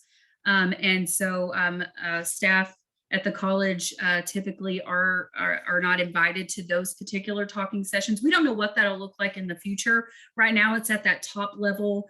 The president may be asking staff to inform some of the questions, and they're taking those to those meetings or having conversations after the fact with their staff. But as of right now, those talks have been presidents and our executive level staff at the coordinating board, like our commissioner and some deputy commissioners. And how far back do they go? These meetings only go back about a month, maybe 6 weeks. Yeah. Okay. They're part of a new initiative on the part of the coordinating board to establish a community college resource center. Right now, it's just seeking colleges' input, and it is taking place at the executive level, both from our agency side and at college side. And this doesn't pertain just to Perkins or CTE. This is all community college operations. Right, and I've been following really closely with the tri-agency initiatives, and I know that with our president at South Texas College, and we have new VP leadership as well. Mm-hmm. So I just wanted to see, if they are getting that information, maybe I can share like this presentation with them also. So if they have any questions, at least I can help in that end, because they just came in on board. One of them was last fiscal year, which we updated with you all, and then the other individual, he came in January. So that's the reason why I was asking, but thank you so much. Sure. Yeah, we encourage you guys to share this information widely. Whoever needs to be privy to what some of these Perkins Basic things are, please do share the CLNA webinar that was in March. If you have different individuals on your campus at the executive level who are helping out with the CLNA, which we hope that you do, because that's sort of kind of the processes that you're involving several folks in your CLNA process within the institution. you can share that with them. So please feel free to do so. All of our meetings are definitely public information out on our website. Great, thank you, ladies. Minnie, this question is for you. Mitch wants to know, can you please restate the considerations for funding that include Pell recipients and enrollment? Mitch, feel free to expound more on your question.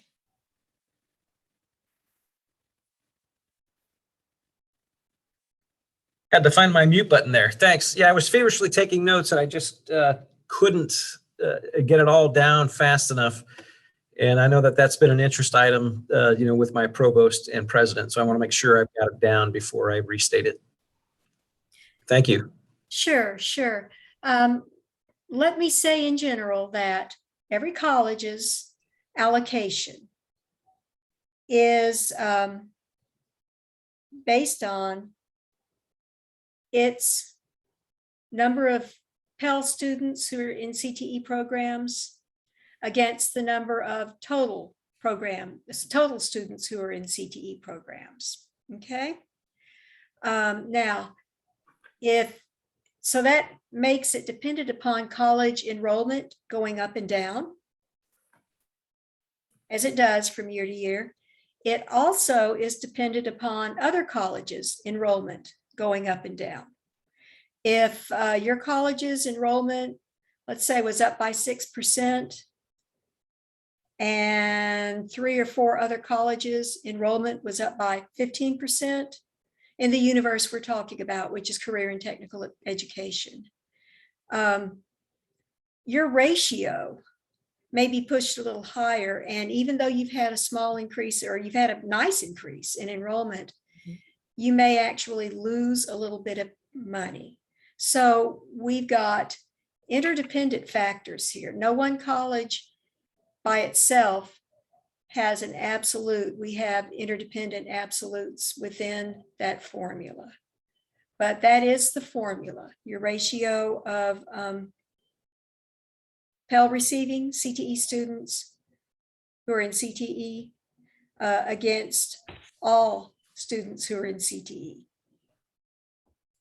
That helps immensely. Thank you very much. I appreciate it. Sure. Okay, I'm going to go ahead and jump in because we have a 3-part question on this one. And Isla, if you'd like to come on camera or jump in with us, so I'll start it off. So this is regarding special populations. For a student to be noted as meeting one of the 9 groups, would a self-identification statement suffice for documentation purposes? The second part, for direct assistance to students, would our financial aid office apply first, middle, or last dollar if it is a Pell Grant recipient? And then if textbooks and tools are issued to students, must these be returned at the end of the semester? For example, may tools be kept with justification they will need to be needing with them or returned at the end of the program? So this is from Isla Robeson. Sure. Hi, And Isla. Did I say it right, or did I get everything correct for you? Yes, mostly. All right, I'm glad to see you on camera with us today. No, and I want to give special thanks to Chandra and of course Stephanie, and to any new directors out there. I encourage you to give THECB a call, because as a relatively new director, I mean, you're a wealth of guidance, prompt responses, and I really appreciate all your assistance. And due to the leadership grant, there were some talking sessions held these past few months. And I think these questions and some of the answers that were noted in those sessions are important repeats. And for me, just confirmation that I understood correctly. But most importantly, and on the last part, is if tools are issued to students, say we do have dollars available from the Perkins grant to directly provide those tools to those students, can they be kept by the student as a justification that they will be needing them in the workplace when placed in a job? And I see Stephanie shaking her head. Yes, ma'am. So to answer your first question about self-identification, that's really the main way that institutions are identifying their special population students. Now, it is a component on the Apply Texas application. So if you have not gotten a hold of your registrar or your admissions office and understand where that data lives within your student databases, you probably should do that reaching out, because it is a question that is included on the Apply Texas application. And let me chime in here. It was intended to be included on the FY23. I'm told that due to a technical issue, a serious technical issue that delayed the University of Texas, which manages the application platform, it will be delayed until 24. That's good information to know. Thank you, Mindy, for sharing that. Yes, thank you. In waiting for that, and I know like economically disadvantaged, we can probably document as such with them being a Pell Grant recipient. But there are certain categories that are not so easily documented with our data systems. So, and from what I'm understanding, if the student were to sign a statement identifying themselves as a particular, do they need to identify themselves as a specific category, or like Apply Texas, could they just answer that one general question? Apply Texas, as it's intended to operate, whenever they get it up, will ask a question that will require follow-up by the college. Oh, okay. 2 questions. Do any of the following apply to you? And we tried to put all of the special populations categories into just human student language and not legal language. And second question, would you like to receive, would you like to be contacted by the institution you're applying to tell you what services are available? Those 2 general questions. So you've got to follow up. Now, you kind of also need to know what category they are. Okay. However you ask them to self-identify, because you've got to report that to the CB on the CBM, I believe it's 001. It's the 001. Yeah, okay, thanks. Stephanie used to do CBM reports at her college, so she's always a good source. So you do need to have that identified. Now, do they have to bring in legal documentation? No, they do not. But they need to self-identify to you, and it needs to be a plausible self-identification. The kid who drives up in the late model nice car doesn't need to tell us that he's economically disadvantaged, probably, for example. So yes, you should have them self-identify. You can also put it as a local question on your Apply Texas application. You can customize your Apply Texas application, so you can add it. So look at what's out there. We don't have it in there yet, but it should be in there by FY24. But you are free to customize your own local version of the Apply Texas. But yes, get documentation so that you can track and report those students. Yeah, Zella, typically what we see, Zella, is institutions, when they are doing this self-identification process, and they have a certain resource tied to it. Say it's a childcare voucher or transportation, gas cards, whatever that looks like for the institution. There is some sort of certification statement that says that by signing this and self-identifying as this, if it's found that this is not a true statement, you won't get this resource anymore, for lack of better words. So you want to make sure that you're just covering your basis there. You have that application in place, because if selected for a desk review, you will be asked to submit that as evidence of your special populations resources, what those applications look like for resources that are mitigating barriers for those groups of students. Document and maintain this locally. We don't make you submit it, but you may be asked for it if you're subject to desk review or audit. Yes. And then to answer your question about allowing students to keep resources, that is completely a local decision. There's nothing in statute or uniform grant guidance that says that anything bought with Perkins funds has to be returned. There are institutions who allot to return things like books and tools to reuse because they have smaller budgets. And so they want to try to make sure enough students are getting use of those things through the different, semesters, program years, whatever that looks like. But if the institution decides that they want students to keep uniforms, keep tools, keep books, whatever that looks like for the institution, they're more than welcome to do that. So if you feel like a welding student needs to keep his welding supplies because he or she keep their welding supplies so that they can be successful in the workplace, you are more than welcome to do that. Again, we're mitigating barriers, right? So it makes perfect sense to continue to mitigate their barriers after they leave the institution if we can. Leave that lasting impression. So Thank you. of course, did you have a third question? I can't remember. Yes, the other question that we're being asked from our financial aid office is for that direct assistance that the student receives, more than likely at our college, there's a chance that they are a Pell Grant recipient. And so the question comes in, how do we apply that student benefit against Pell? Is it the college's decision to apply it as apparently it makes a big difference. Whether that is applied as a first dollar, middle dollar, or last dollar support. And so where do we find that so we can provide that guideline to our financial aid office? Or is it is it up to the college, of course, to formalize it with a procedure to apply it equally to all students? So I guess that's the question.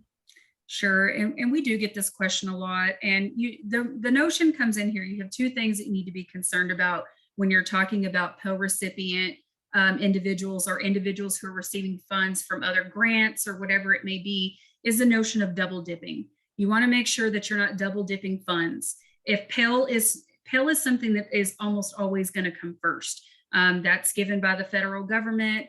So when you think about that in terms of 1, 2, 3, Pell is probably going to be your number one. And so you want to keep that in mind. You also want to make sure you're not getting into any supplanting issues when it comes to your Perkins funds and other dollars that are helping aid things.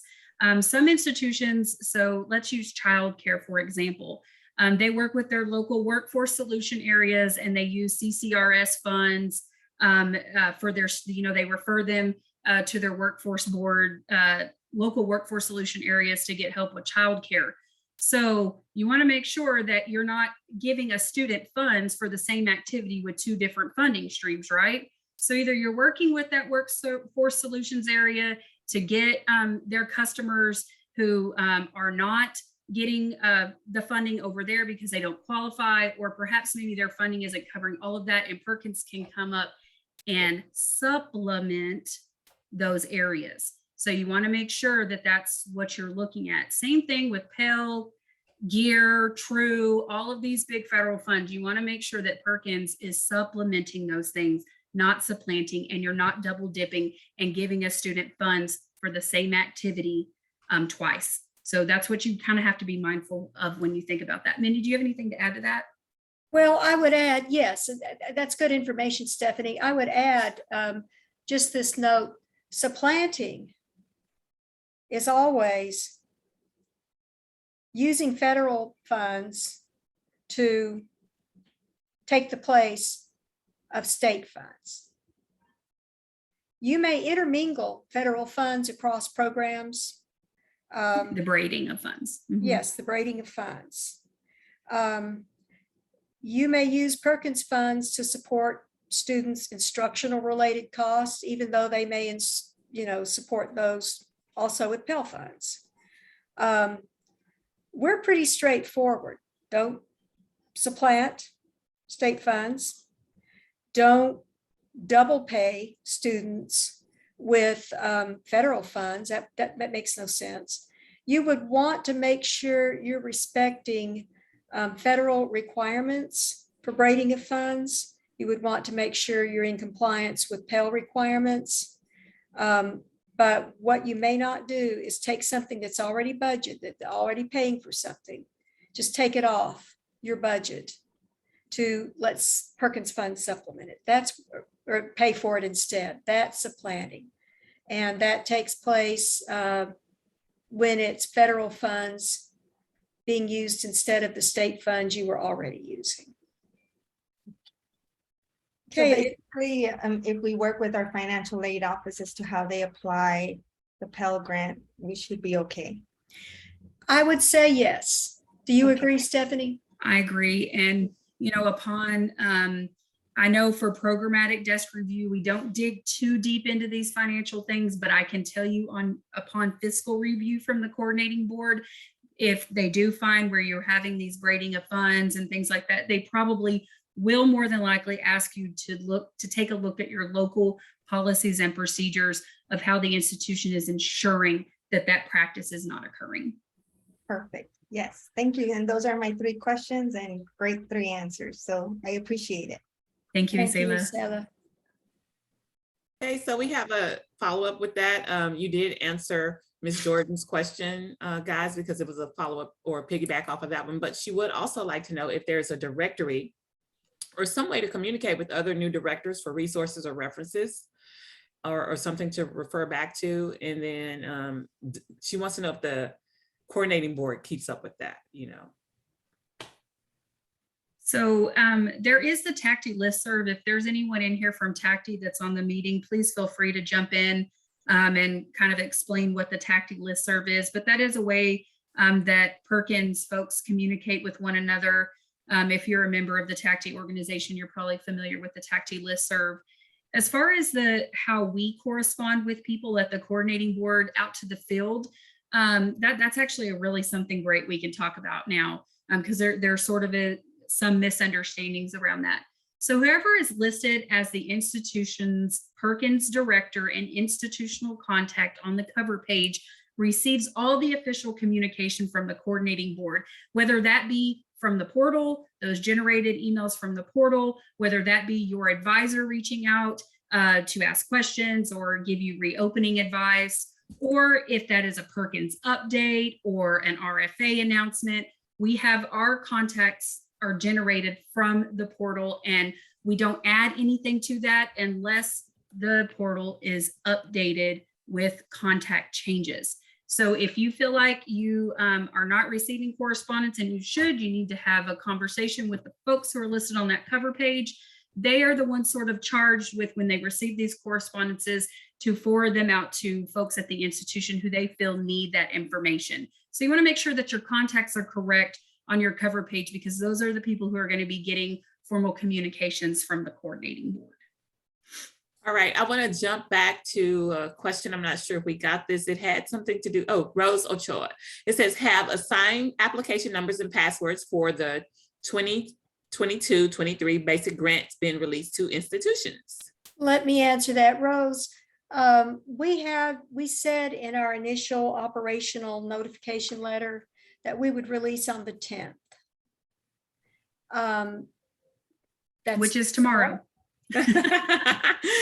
I have just IM'd our portal administrator, who is responding to me right now.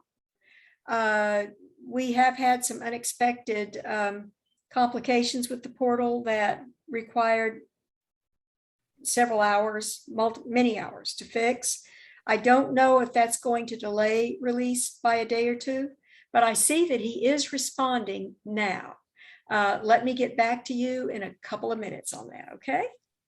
All right, and then I would like to invite Ms. Jordan to go ahead and pop on this camera here, because she has another question for us. So Ms. Jordan, are you free to join us?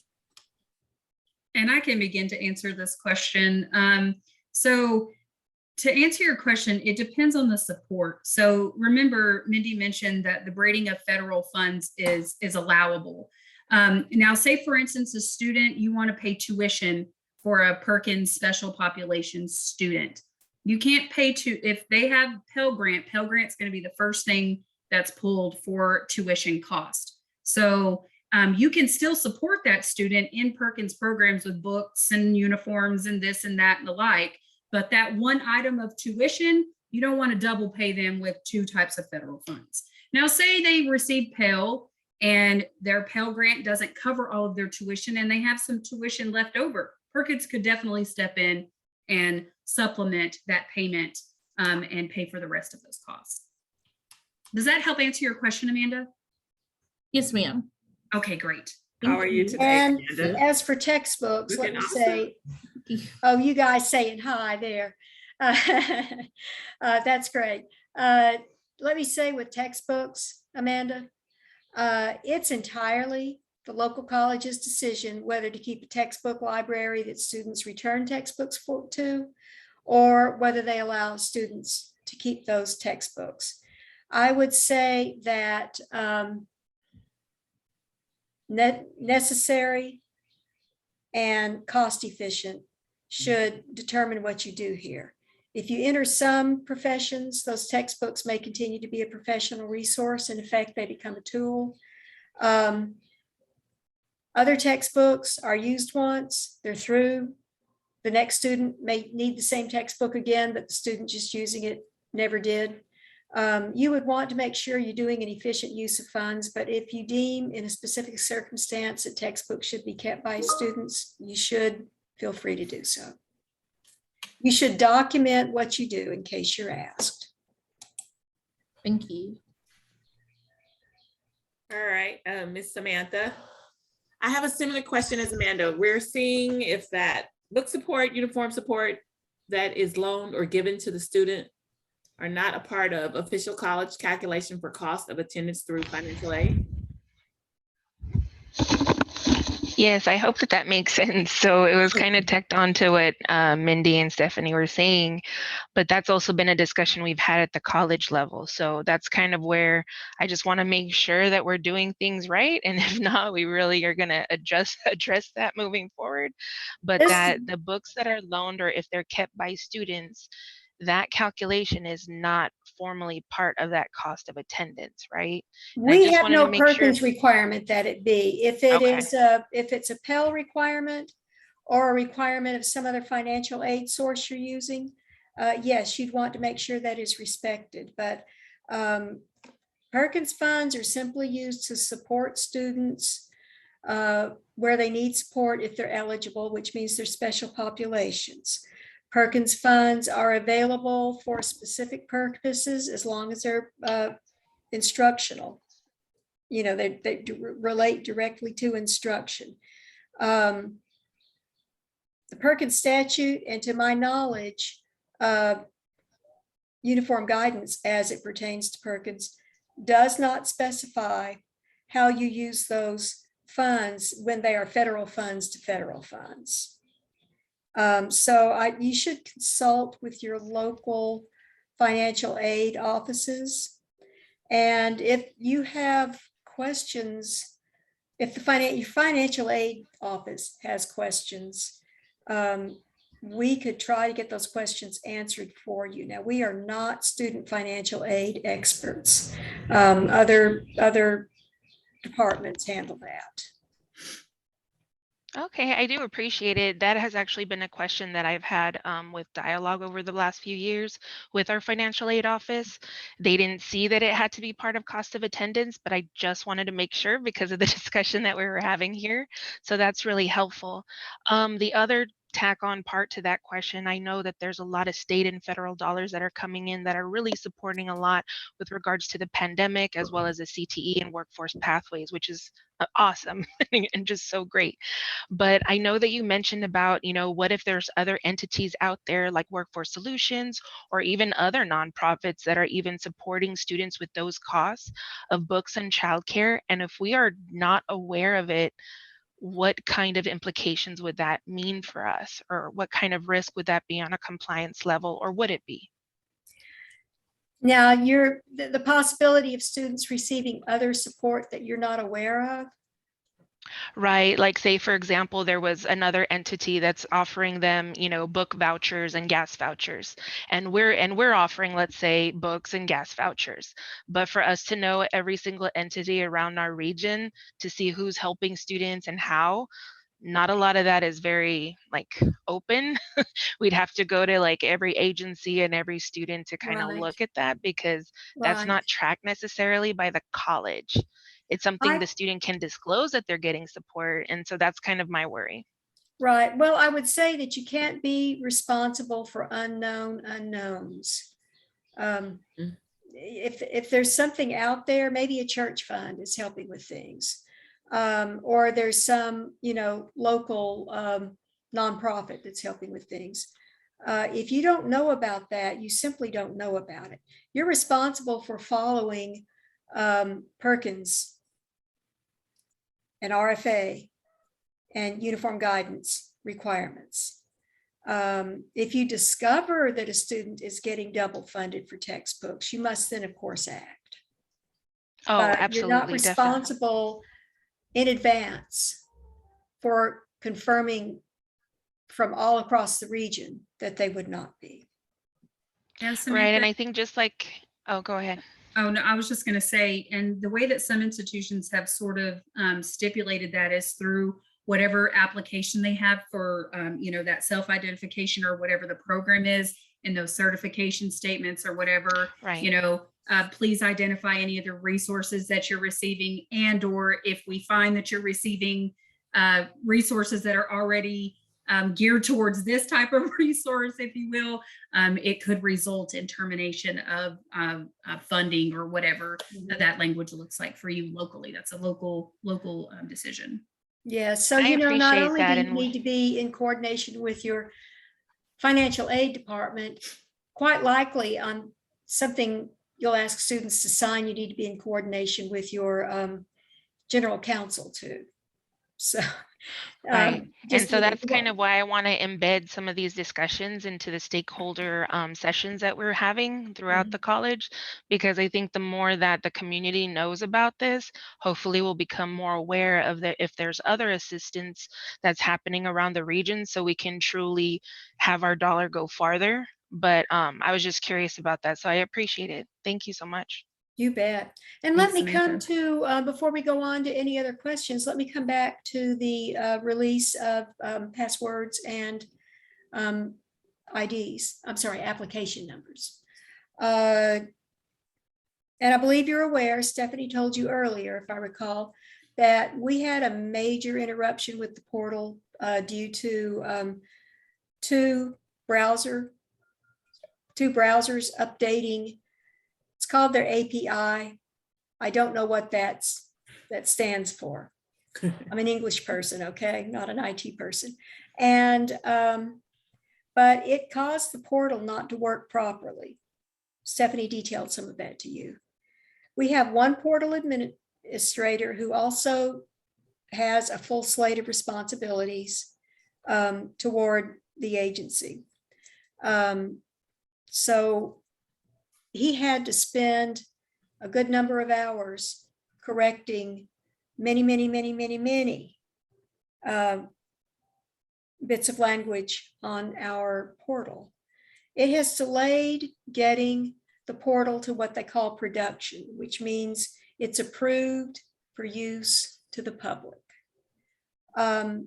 Once that is done, moved to production, colleges can receive their application numbers and passwords.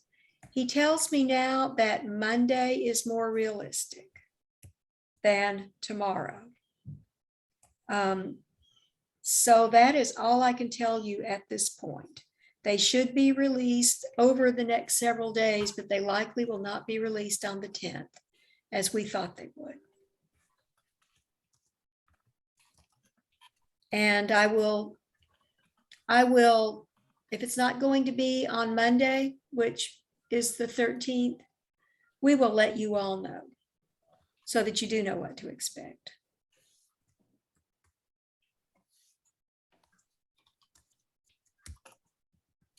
Okay. All right, at this time, it doesn't look like we have any further questions. If anyone would like to, or no further questions in the chat. However, if anyone would like to come on camera or come on screen and ask some questions, or you have any comments or concerns or tidbits, best practices as mentioned that you'd like to share with us, please feel free to do so at this time.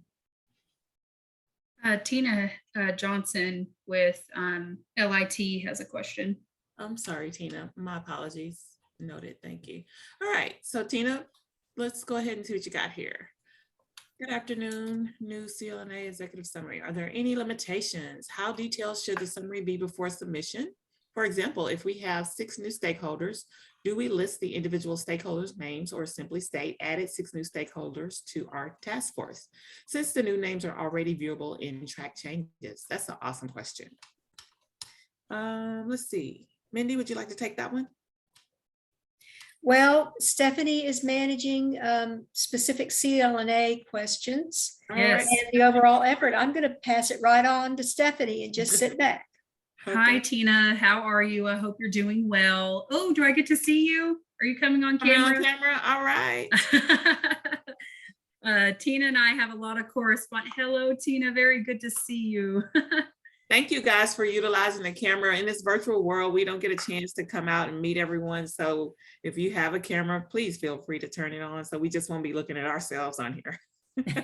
So Tina, just to answer your question, that summary really is truly just a summary. So please utilize it like you mentioned, 6 new stakeholders, because yes, in that CLNA narrative part, you're going to be listing those explicitly, who those new people are and stuff like that. So indeed, treat that executive summary page just as a summary, kind of sum up, any substantive changes that you had in your CLNA. Basically, really the whole gist of that document was for colleges to put a signed, sealed, delivered that we did go through revising the CLNA. We did reconsult our stakeholders.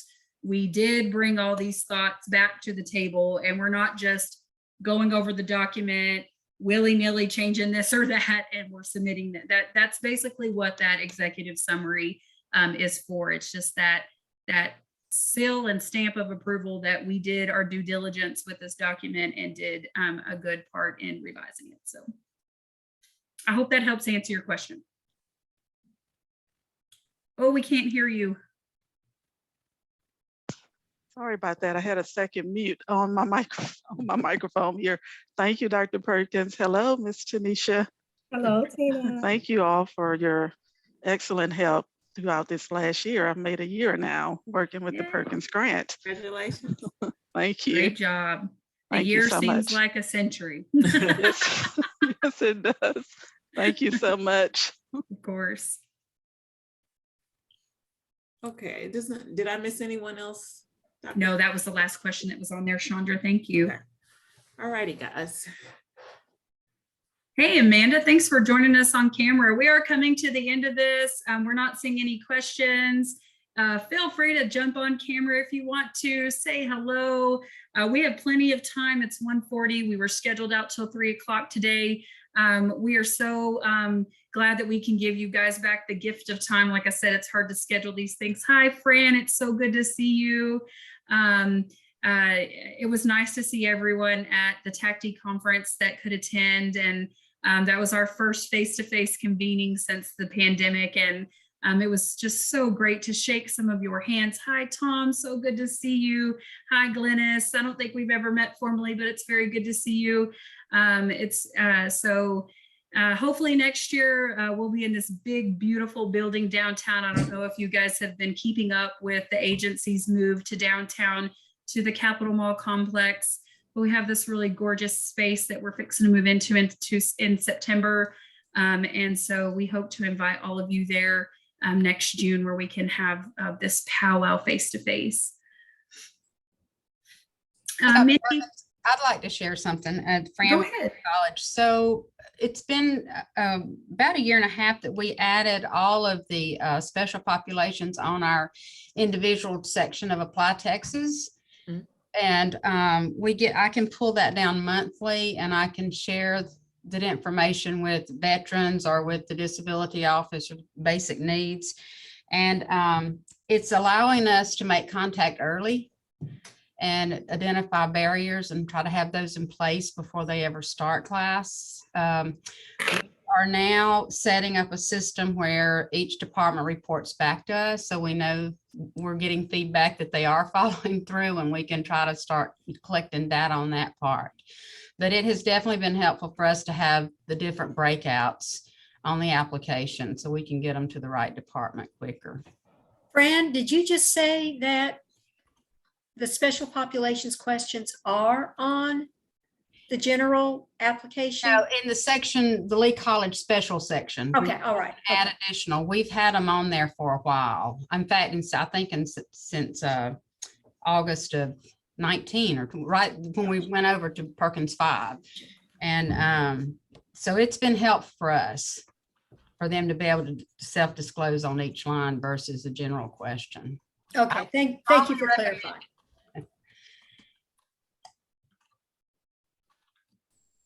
Anything else, colleagues? Hey, Janetta, thanks for joining us on camera. Good to see you. Good to see you. Thank you. This is my first year, so say a prayer for me, please. Tell you what, just for fun, why don't we stop sharing our presentation? And everybody who wants to, please get on camera and let's just all have a big wave. HCC, I see you, Tom. We are in the house, Jimmy. Okay. 2-year college, Texas. Look at us. We get up every day, and even us at the coordinating board do this because most of us are all old community college people. We get up every day and we work for what we can do for the students around us. We try to fulfill our responsibilities within that context. We all know those students in some capacity and know that community colleges serve them uniquely. And I just want to give kudos to all of you. This is true service. Nobody out there is getting rich doing this. You're doing this for the love of the service. Rich in other ways. Rich in other ways. Okay. That sounds like a motto for the, to tag on to the community college mission. As we come to a close, I just want to give you thanks for that. I remember being some number of years ago, that little timid young woman who walked into a community college and told someone in the advising department, I want to go to college. And I thought they would say, no, not you. But they didn't. And the rest was history. And along the way, people like you provided great support and helped me get it done. So thank you. Now we begin our closeout. And Tina Jackson, Dr. Jackson, who was going to deliver final remarks, excuse me, for us, is unable to be here because we're wrapping up early. When we come back together in person next year, I think we'll have our agenda better timed. Stephanie? Oh, okay. You can take it off. Yeah, there we go. We need that. We need that, don't we? I want to deliver her message and then I want to close out our gathering. Tina says, we appreciate your commitment to serving students as we all transition out of the pandemic. And we look forward to being collaborative state partners with you for career and technical education. And she thanks you. And Dr. Jackson means that sincerely. She's an old community college person too. Now, here before you, you see our full complement of Perkins staff, workforce education staff, and we are at your disposal as you have questions or need your support. I thank you for attending today. We hope it's been useful to you. If you have follow-up questions, start with your grant advisor, but feel free to ask any of us as they seem relevant to you. And I'm just going to throw the floor open to others, state colleagues. Any further comments as we close out? No, I look forward to meeting all of you guys and seeing you at another conference or maybe a site visit or something. So No comment. That's right. But they'd prefer a conference and not a Yeah, site they would visit, prefer please. not to be seen in a site visit. No, no site Um, visits. I just Okay. want to let everyone know that I appreciate everyone so much. Thank you for being in attendance today. We will get this out to you guys on our website within the coming days. Please feel free to share widely. We do appreciate all of you. We know that you work so hard to get this work done.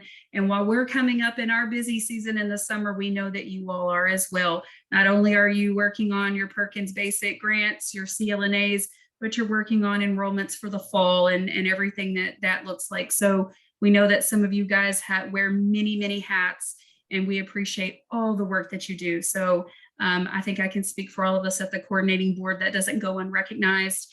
And we just hope to be your partners in all that work. Okay. Everyone, thank you for joining us. We will close the meeting now. Let's give everybody a big wave.